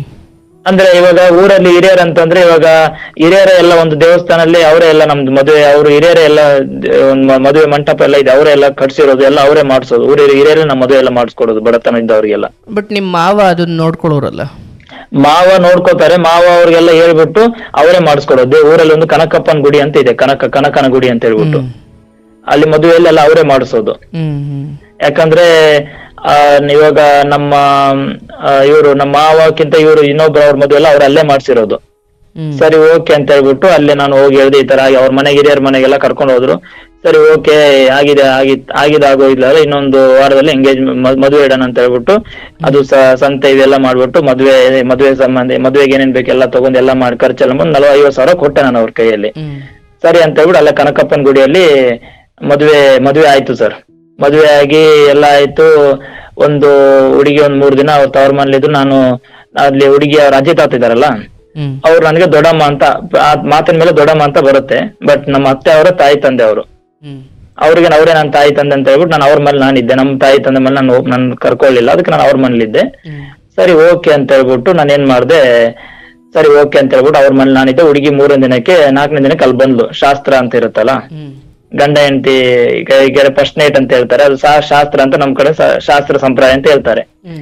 ಅಲ್ಲಿ ಕರ್ಕೊಂಡ್ ಬಂದ್ರು, ಮತ್ತೆ ನಮ್ನ ಒಂದು ರೂಮಲ್ಲಿ ಕಳ್ಸಿದ್ರು. ಓಕೆ ಎಲ್ಲ ಆಯ್ತು, ನಮ್ ದೊಡ್ಡಮ್ಮವ್ರೆಲ್ಲ ಮಾಡಿದ್ರು. ಅವತ್ತಿನ ದಿನನು ಹುಡುಗಿ ನನ್ ಜೊತೆ, ಅವತ್ತು ಫಸ್ಟ್ ದಿನ ಹುಡುಗಿ ನನ್ ಜೊತೆ ಹುಡುಗಿ ನನ್ ಜೊತೆ ಮಲಗ್ಲಿಲ್ಲ. ನಾನೊಂದ್ ದೂರ ಮಲಗ್ದು, ಅವಳೊಂದ್ ದೂರ ಕಡೆ ಮಲಗಿದ್ಲು. ಸರಿ ಓಕೆ, ಇನ್ನೇನಾಗತ್ತೆ, ನಾನ್ ನಾಳೆ ಪಬ್ಲಿಕ್ ಎಲ್ಲ ಹೇಳ್ಬಿಟ್ರೆ ಸರಿ ಆಗಲ್ಲ ಅಂತ ನಾನ್ ಮನಸ್ಸಲ್ಲಿ ಇಟ್ಕೊಂಡು ಸೈಲೆಂಟ್ ಆದೆ. ಏನ್ ಕಾರಣ ಅಂತ ಗೊತ್ತಿಲ್ಲ ಸರ್. ಅದು ನಾನು ಇವಾಗ ಮುಂದೆ ನಿಮ್ಗೆ ಹೇಳ್ತೀನಿ ಏನಕ್ಕಂತ ಹೇಳ್ಬಿಟ್ಟು. ಮಾರನೇ ದಿನ ಕೇಳಿದ್ರು ನೈಟ್ ಅಲ್ಲಿ, ಏನಾಯ್ತು ನಿನ್ ಮಿಸಸ್ ನಿನ್ ಜೊತೆ ಚೆನ್ನಾಗಿದ್ಲ, ನಿನ್ನ ಅವ್ರು ಕರ್ಕೊಂಡ್ಲ ಮಲ್ಕೊಳಕ್ಕೆ ಅಂತೆಲ್ಲ ಕೇಳಿದ್ರು. ನಮ್ ದೊಡ್ಡಮ್ಮ ನಮ್ಮ ಅತ್ತೆ ಅವರೆಲ್ಲ ಕೇಳಿದ್ರು. ಬಟ್ ನನಗೂ ಸ್ವಲ್ಪ ಮುಜುಗರ ಆಯ್ತು, ಹೇಳಕ್ ಆಗ್ಲಿಲ್ಲ. ಅವಳು ನನ್ ಮುಖ ನೋಡೋಳು, ಅವಾಗ ಗುರನ್ನ ನೋಡಿ ಸ್ವಲ್ಪ ಅಂದ್ರೆ ದುರ್ಗುಟ್ ನೋಡೋಳು. ಸರಿ ಓಕೆ ಅಂತ ಹೇಳ್ಬಿಟ್ಟು ಸೈಲೆಂಟ್ ಆಗಿತ್ತು. ಅದು ಅವಳು ನಾಚಿಕೆನೋ ಏನಂತ ಗೊತ್ತಿರ್ಲಿಲ್ಲ. ಸರಿ ಓಕೆ, ಏನೋ ಆಗುತ್ತಲ್ಲ ಬಿಡಿ, ಸ್ವಂತ ನಾನು ಚೆನ್ನಾಗಿದ್ದಾಗ ಮದುವೆ ಹಾಕಿದ ಮೊದಲು ಚೆನ್ನಾಗೇ ಇದ್ಲು, ಮದುವೆಯಲ್ಲ ಚೆನ್ನಾಗಿ ಇಷ್ಟಪಟ್ಟೆ ಮಾಡ್ಕೊಂಡ್ಲು. ಬಟ್ ಅವತ್ತಿನ ದಿನ ಏನಕ್ಕೆ ಆತರ ಮಾಡಿದ್ಲೋ ಗೊತ್ತಿಲ್ಲ.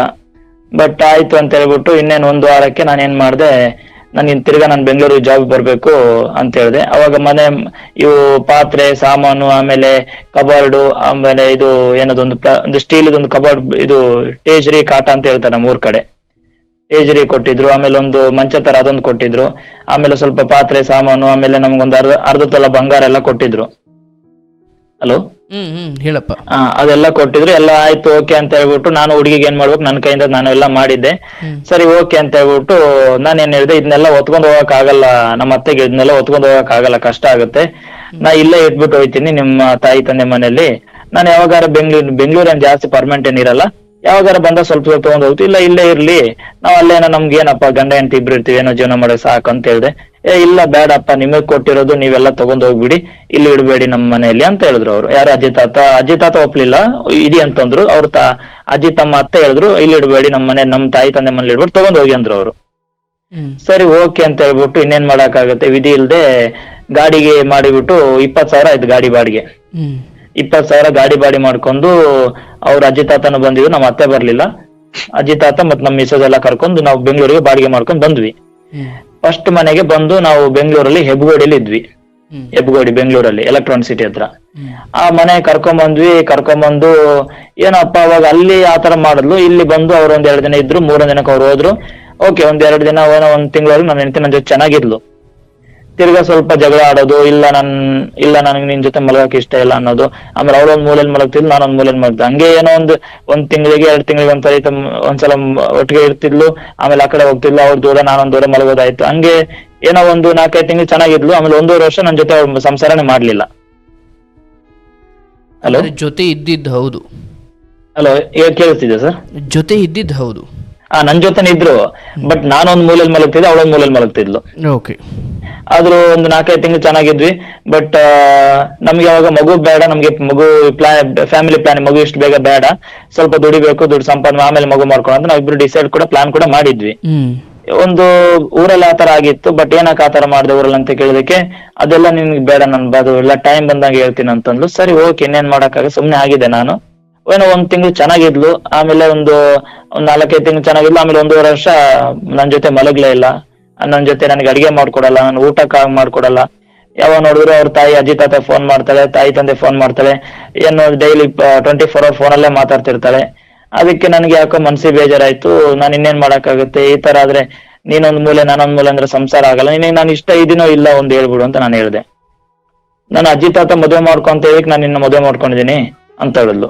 ಅಜ್ಜಿ ತಾತ ಮದುವೆ ಮಾಡ್ಕೊಂಡು ಅಂತ ಹೇಳ್ತೀಯಲ್ಲ, ಅಜ್ಜಿ ತಾತ ಸಂಸಾರ ಮಾಡ್ತಾರ, ನೀನ್ ಸಂಸಾರ ಮಾಡ್ತೀಯ ಅಂತ ನಾನು ಕೇಳ್ದೆ ಅವಳ, ನನ್ನ ಹೆಂಡತಿ ನಾನು ಕೇಳ್ದೆ ನಾನು.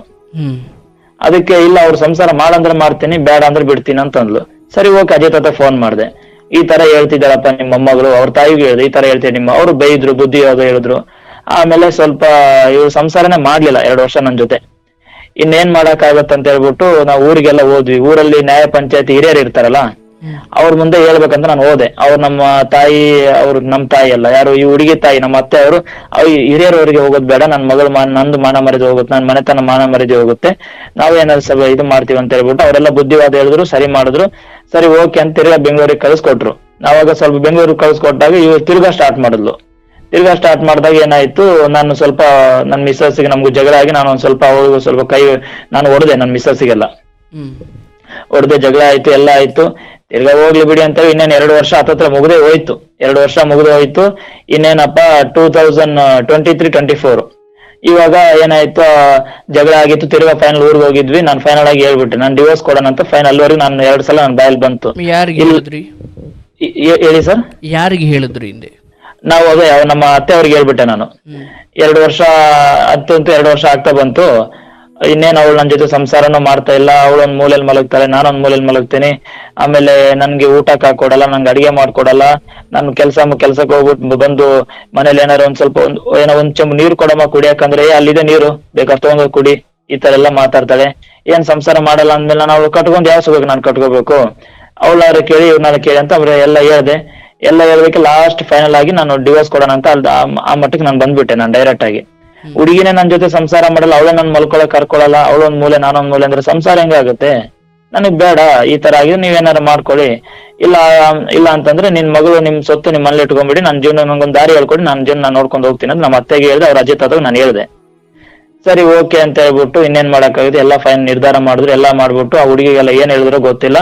ಸರಿ ಓಕೆ ಅಂತ ಹೇಳ್ಬಿಟ್ಟು ಆಮೇಲೆ ತಿರ್ಗಾ ಹೋಗಿ ಬೆಂಗಳೂರಿಗೆ ಚೆನ್ನಾಗಿರಿ, ಏನೋ ನಾವೆಲ್ಲ ನನ್ನ ಮಗಳಿಗೆಲ್ಲ ಹೇಳ್ದೆ ಅಂತ ತಿರ್ಗಾ ಕಳ್ಸಿಕೊಟ್ರು. 2 ವರ್ಷ ಆಗಿ 3ನೇ ವರ್ಷ ತಿರ್ಗಾ ಬೆಂಗಳೂರು ಬಂದ್ವಿ ನಾವು. 1 ತಿಂಗಳು ಊರಲ್ಲಿ ಇದ್ಬಿಟ್ಟು ತಿರ್ಗಾ ಬಂದ್ವಿ. ಬಂದು ನಾನು 20 ಡೇಸ್ ಕೆಲ್ಸಕ್ಕೆ ಲೀವ್ ಹಾಕಿದ್ದೆ. ತಿರ್ಗಾ ಬೆಂಗಳೂರು ಬಂದಾಗ ನನ್ನ ಜೊತೆ ಚೆನ್ನಾಗಿ ಮೊದ್ಲಿನ ತರ ಏನು ಇರ್ಲಿಲ್ಲ, ಚೆನ್ನಾಗಿ ಜೀವನ ಮಾಡಕ್ ಸ್ಟಾರ್ಟ್ ಮಾಡಿದ್ಲು.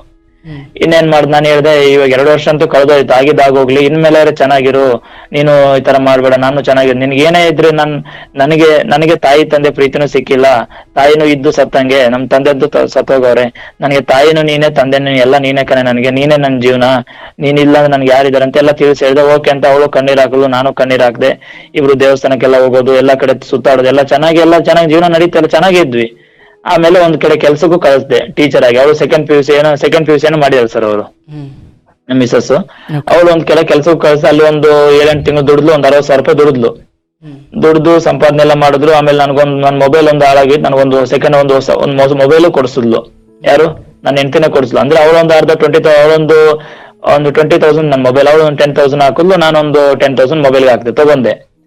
ಅವಳಿಗೆ ನಾನು ಮೊಬೈಲ್ ಕೊಡಿಸ್ತೇನೆ ಅಂದ್ರೆ, ಬೇಡ ನಿಂದ ಹಳೆ ಮೊಬೈಲ್ ಕೊಡು, ಸುಮ್ನೆ ಏನಾಗ ದುಡ್ಡು ಇದು ಮಾಡ್ತೇನೆ, ನಾಳೆ ನಮ್ಮ ಮಕ್ಕಳ ಮರಿ ನಮ್ಗೇನೆ ಜೀವನಕ್ಕೆ ಆಗುತ್ತಲ್ಲ ಅಂತ ಒಳ್ಳೆ ನನಗಿಂತ ತುಂಬಾ ತಿಳುವಳಿಸಿ ನನಗೆ ಹೇಳಿದ್ಲು ಅವಳು.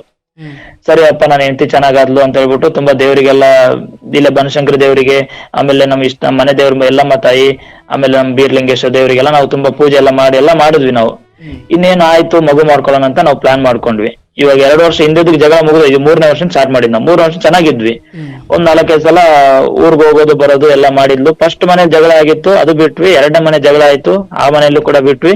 ತಿರ್ಗಾ 3ನೇ ಮನೆ ಬಂದಾಗ 3 ಮನೆಗೆ 2 ವರ್ಷ ಸ್ಟಾರ್ಟ್ ಆಗಿತ್ತು. 3ನೇ ಮನೆಗೆ ಬಂದ್ ನಾವು. 3ನೇ ಮನೆ ಏನೋ ವಾಸ್ತು ಸರಿಲ್ಲ. 3ನೇ ಮನೆ ಚೆನ್ನಾಗಿತ್ತು ವಾಸ್ತು. ಅವಳು ಚೆನ್ನಾಗಿದ್ಲು, ನಾನು ಚೆನ್ನಾಗಿದ್ದೆ, ಊಟಕ್ಕೆಲ್ಲ ಹಾಕೊಡ್ತಿದ್ಲು, ನಾನು ಅವಳು ಒಟ್ಟಿಗೆನೆ ಮಲಗ್ತಿದ್ವಿ, ಸಂಸಾರನು ಚೆನ್ನಾಗಿತ್ತು. ಆಮೇಲೆ ಅವಳು 3 ತಿಂಗಳು ಪ್ರೆಗ್ನೆಂಟ್ ಆದ್ಲು, ನನ್ನ ಹೆಂಡತಿ. ಅದು ಹಾಸ್ಪಿಟ್ಲಿಗೆ ಕರ್ಕೊಂಡು ಹೋದೆ. 4ನೇ ತಿಂಗಳು ಬೀಳೋ ಹೊತ್ತಿಗೆ ಮಗು ಅಬಾರ್ಷನ್ ಆಗೋಯ್ತು. ಹ್ಮ್ ಅಂದ್ರೆ ಏನೋ ಬ್ಲಡ್ ಇಲ್ಲ ಅಂತ ಹೇಳ್ಬಿಟ್ಟು ಡಾಕ್ಟರ್ ಇಲ್ಲ ಮಗು ಮಗು ಇದಾದ್ರೂ ಅದು ಮಗು ಜೀವ ಬದುಕಲ್ಲ ಅಂತ ಹೇಳ್ಬಿಟ್ಟು ಡಾಕ್ಟರ್ ಹೇಳಿದ್ರು, ಮುಂದೆ ಅದು ಕಷ್ಟ ಆಗುತ್ತೆ ಅಂತ ಹೇಳ್ಬಿಟ್ಟು ಅಬಾರ್ಷನ್ ಆಗೋಯ್ತು ಅದು ಮಗು. ಹ್ಮ್ ಸರಿ ನನಗೂ ತುಂಬಾ ಬೇಜಾರಾಗೈತೆ, ಅವಳು ಹತ್ಲು ಎಲ್ಲ ಓಕೆ ಅಂತ ಹೇಳ್ಬಿಟ್ಟು ಇನ್ನೇನ್ ಮಾಡಕ್ಕಾಗತ್ತೆ, ಸರಿ ಬೇಡ ಅಂತ ಹೇಳ್ಬಿಟ್ಟು ಚೆನ್ನಾಗಿದ್ದು ಜೀವನ. ಇದೇ ಇವಾಗ ರೀಸೆಂಟ್ಲಿ ಆಗಿ ಯಾವಾಗ ಇದೇ ಒಂದು 1 month ಬ್ಯಾಕ್ ನಮ್ ಮಿಸಸ್ ಅವರ ಅಣ್ಣನ್ ಮದುವೆ ಇತ್ತು. ಅಣ್ಣ ಅಂದ್ರೆ ಅವರ ದೊಡ್ಡಪ್ಪನ್ ಮಗಳು ಅವಳು, ಹ್ಮ್ ದೊಡ್ಡಪ್ಪನ್ ಮಗನ್ ಮದುವೆ ಇತ್ತು.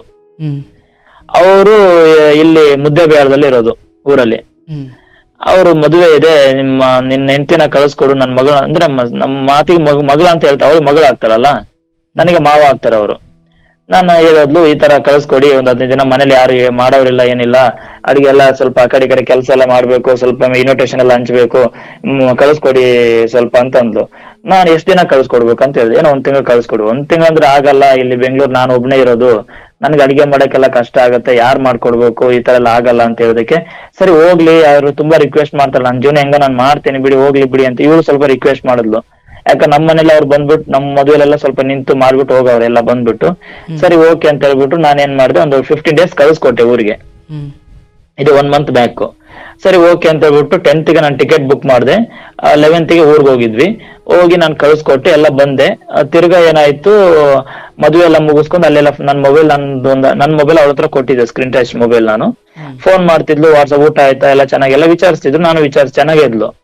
ಆಮೇಲೆ ಇವರು ಅಜ್ಜಿ ತಾತ ಮನೆಗೆ ಬಂದ್ಲು ಇವಳು. ಯಾರು ಇವತ್ತು ನಾನು ಮದುವೆ ಮುಗೀತು ಬರ್ತೀನಿ, ನಾನು ಹೇಳಿದೆ ಡೈರೆಕ್ಟ್ ಅಲ್ಲಿಂದಲೇ ಬಂದ್ಬಿಡು ಮುದ್ದೇಬೇಳಿಂದ, ನೀನೇನ ಕಲ್ಗೆ ಹೋಗ್ತೀಯಾ, ಇಲ್ಲ ನಾನೇ ಬಂದ್ ಇಲ್ಲ ಬೇಡ ನಮ್ಮ ಅಜ್ಜಿ ತಾತ ಮನೆಗೆ ಬಂದು ಹೋಗು ಅಂತ ಹೇಳವ್ರೆ, ನಾನು ಬರ್ತೀನಿ ಅಂತ ಹೇಳಿದ್ಲು ಇವಳು. ಯಾರು ನಮ್ಮ ಮಿಸ್ಸಸ್ ಅವ್ರು ಹೇಳಿದ್ಲು.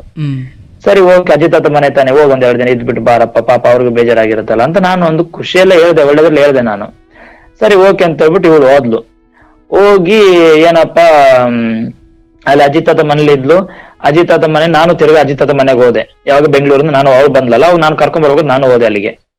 ಕರ್ಕೊಂಡ್ಬರ್ಬೋದು ನಾನು ಹೋದೆ, ಇಲ್ಲ ಇವಾಗ ಕಳ್ಸಲ್ಲ, ಇನ್ನೊಂದ್ 4-5 ದಿನ ಲೇಟ್ ಆಗುತ್ತೆ ಅಂತಂದ್ರು. ಸರಿ ಓಕೆ ಅಂತ ಹೇಳ್ಬಿಟ್ಟು ನಾವು ಕಳ್ಸಲ್ಲ ಅಂತಂದ್ಮೇಲೆ ಅವ್ರ ಅಜ್ಜಿ ತಾತ ಮನೇಲಿ ಇರ್ಲಿಲ್ಲ, ಬೇರೆ ಕಡೆ ಹೋಗಿದ್ರು. ಹೋದಾಗ ನಾನು ಹೇಳ್ದೆ ಇವಳಿಗೆ, ಇಲ್ಲ ನೀನ್ ಅಜ್ಜಿ ತಾತ ಮನೇಲಿ ನೀನ್ ಮದುವೆಗೆ ಹೋದಲ್ಲ, ನಾನು ಇವಾಗ ಬಂದಲ್ಲ ಇಲ್ಲಿಗೆ ಬಂದು, ನನಗೆ ಅಜ್ಜಿ ತಾತ ಮನೇಲಿ ನನಗೆ ಹೊಟ್ಟೆಗೆ ಊಟ ಸರಿಯಾಗಿಲ್ಲ, ನಾನು ಇವ್ರ ಮನೆಗೆ ಬಂದು ಭಿಕ್ಷೆ ಬಿಡ್ದಂಗ ಆಯ್ತು, ಇವ್ರ ಕಡೆ ಅಡಿಗೆನೆ ಕರೆಕ್ಟ್ ಆಗಿ ಮಾಡಿಲ್ಲ ನನಗೆ, ಸುಮ್ನೆ ನಾನು ಇಲ್ಲಿ ಬಂದು ಸುಮ್ನೆ ವೇಸ್ಟ್ ಆಗೋಯ್ತು, ಇವ್ರ ಮನೇಲಿ ನಾನು ಇರಕಂತ ನನಗೆ ಇಷ್ಟ ಇಲ್ಲ, ಇವತ್ತೇ ಬಾ, ನಾವು ಇವತ್ತೇ ಬೆಂಗಳೂರು ಹೋಗ್ಬಿಡೋಣ ಅಂತ ನಾನು ಅವಳಿಗೆ ಹೇಳ್ದೆ. ಹಲೋ ಹೇಳಪ್ಪ.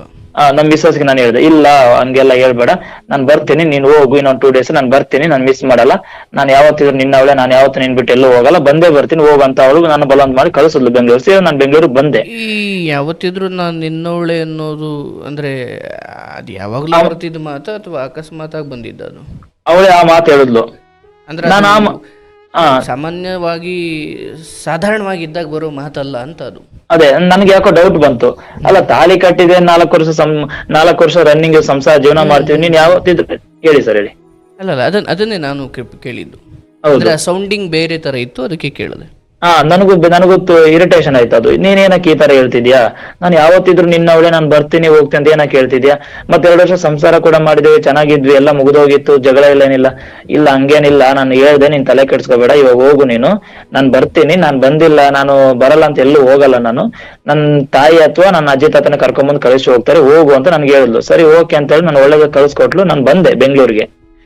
ನಾನು ಊಟ ಸರಿ ಆಗಿಲ್ಲ, ಅದು ಸರಿ ಆಗಿಲ್ಲ ಅಂತ ಹೇಳಿದ್ದು ಏನ್, ನಾನು ಬೆಂಗಳೂರು ಬಂದ್ಮೇಲೆ ಅದನ್ನ ಅಜ್ಜಿ ತಾತ ಮುಂದೆ ಹೇಳ್ಬಿಟ್ಟವಳೆ, ನಿಮ್ ಮನೆಗ್ ಬಂದವನಂತೆ ಅವನು, ಅವ್ನಿಗೆ ಊಟ ಸರಿ ಆಗಿಲ್ಲಂತೆ, ಅವ್ನಿಗೆ ಕರೆಕ್ಟ್ ಊಟ ಹಾಕಿಲ್ಲಂತೆ, ಏನಕ್ಕೆ ನೀವು ಆತರ ಹಾಕಿಲ್ಲ ಅಂತ ಹೇಳ್ಬಿಟ್ಟು ಅವ್ರು ತಿರ್ಗಾ ನನಗ್ ಫೋನ್ ಮಾಡ್ಬಿಟ್ಟು, ನಿನ್ಗೆ ನಾವು ಏನು ಊಟ ಹಾಕಿಲ್ಲ, ನಿನ್ಗೇನ್ ಅಡಿಗೆ ಮಾಡಿಲ್ವಾ, ಹಂಗೆ ನನ್ನ ಜೊತೆ ಜಗಳ ಮಾಡಿದ್ಲು.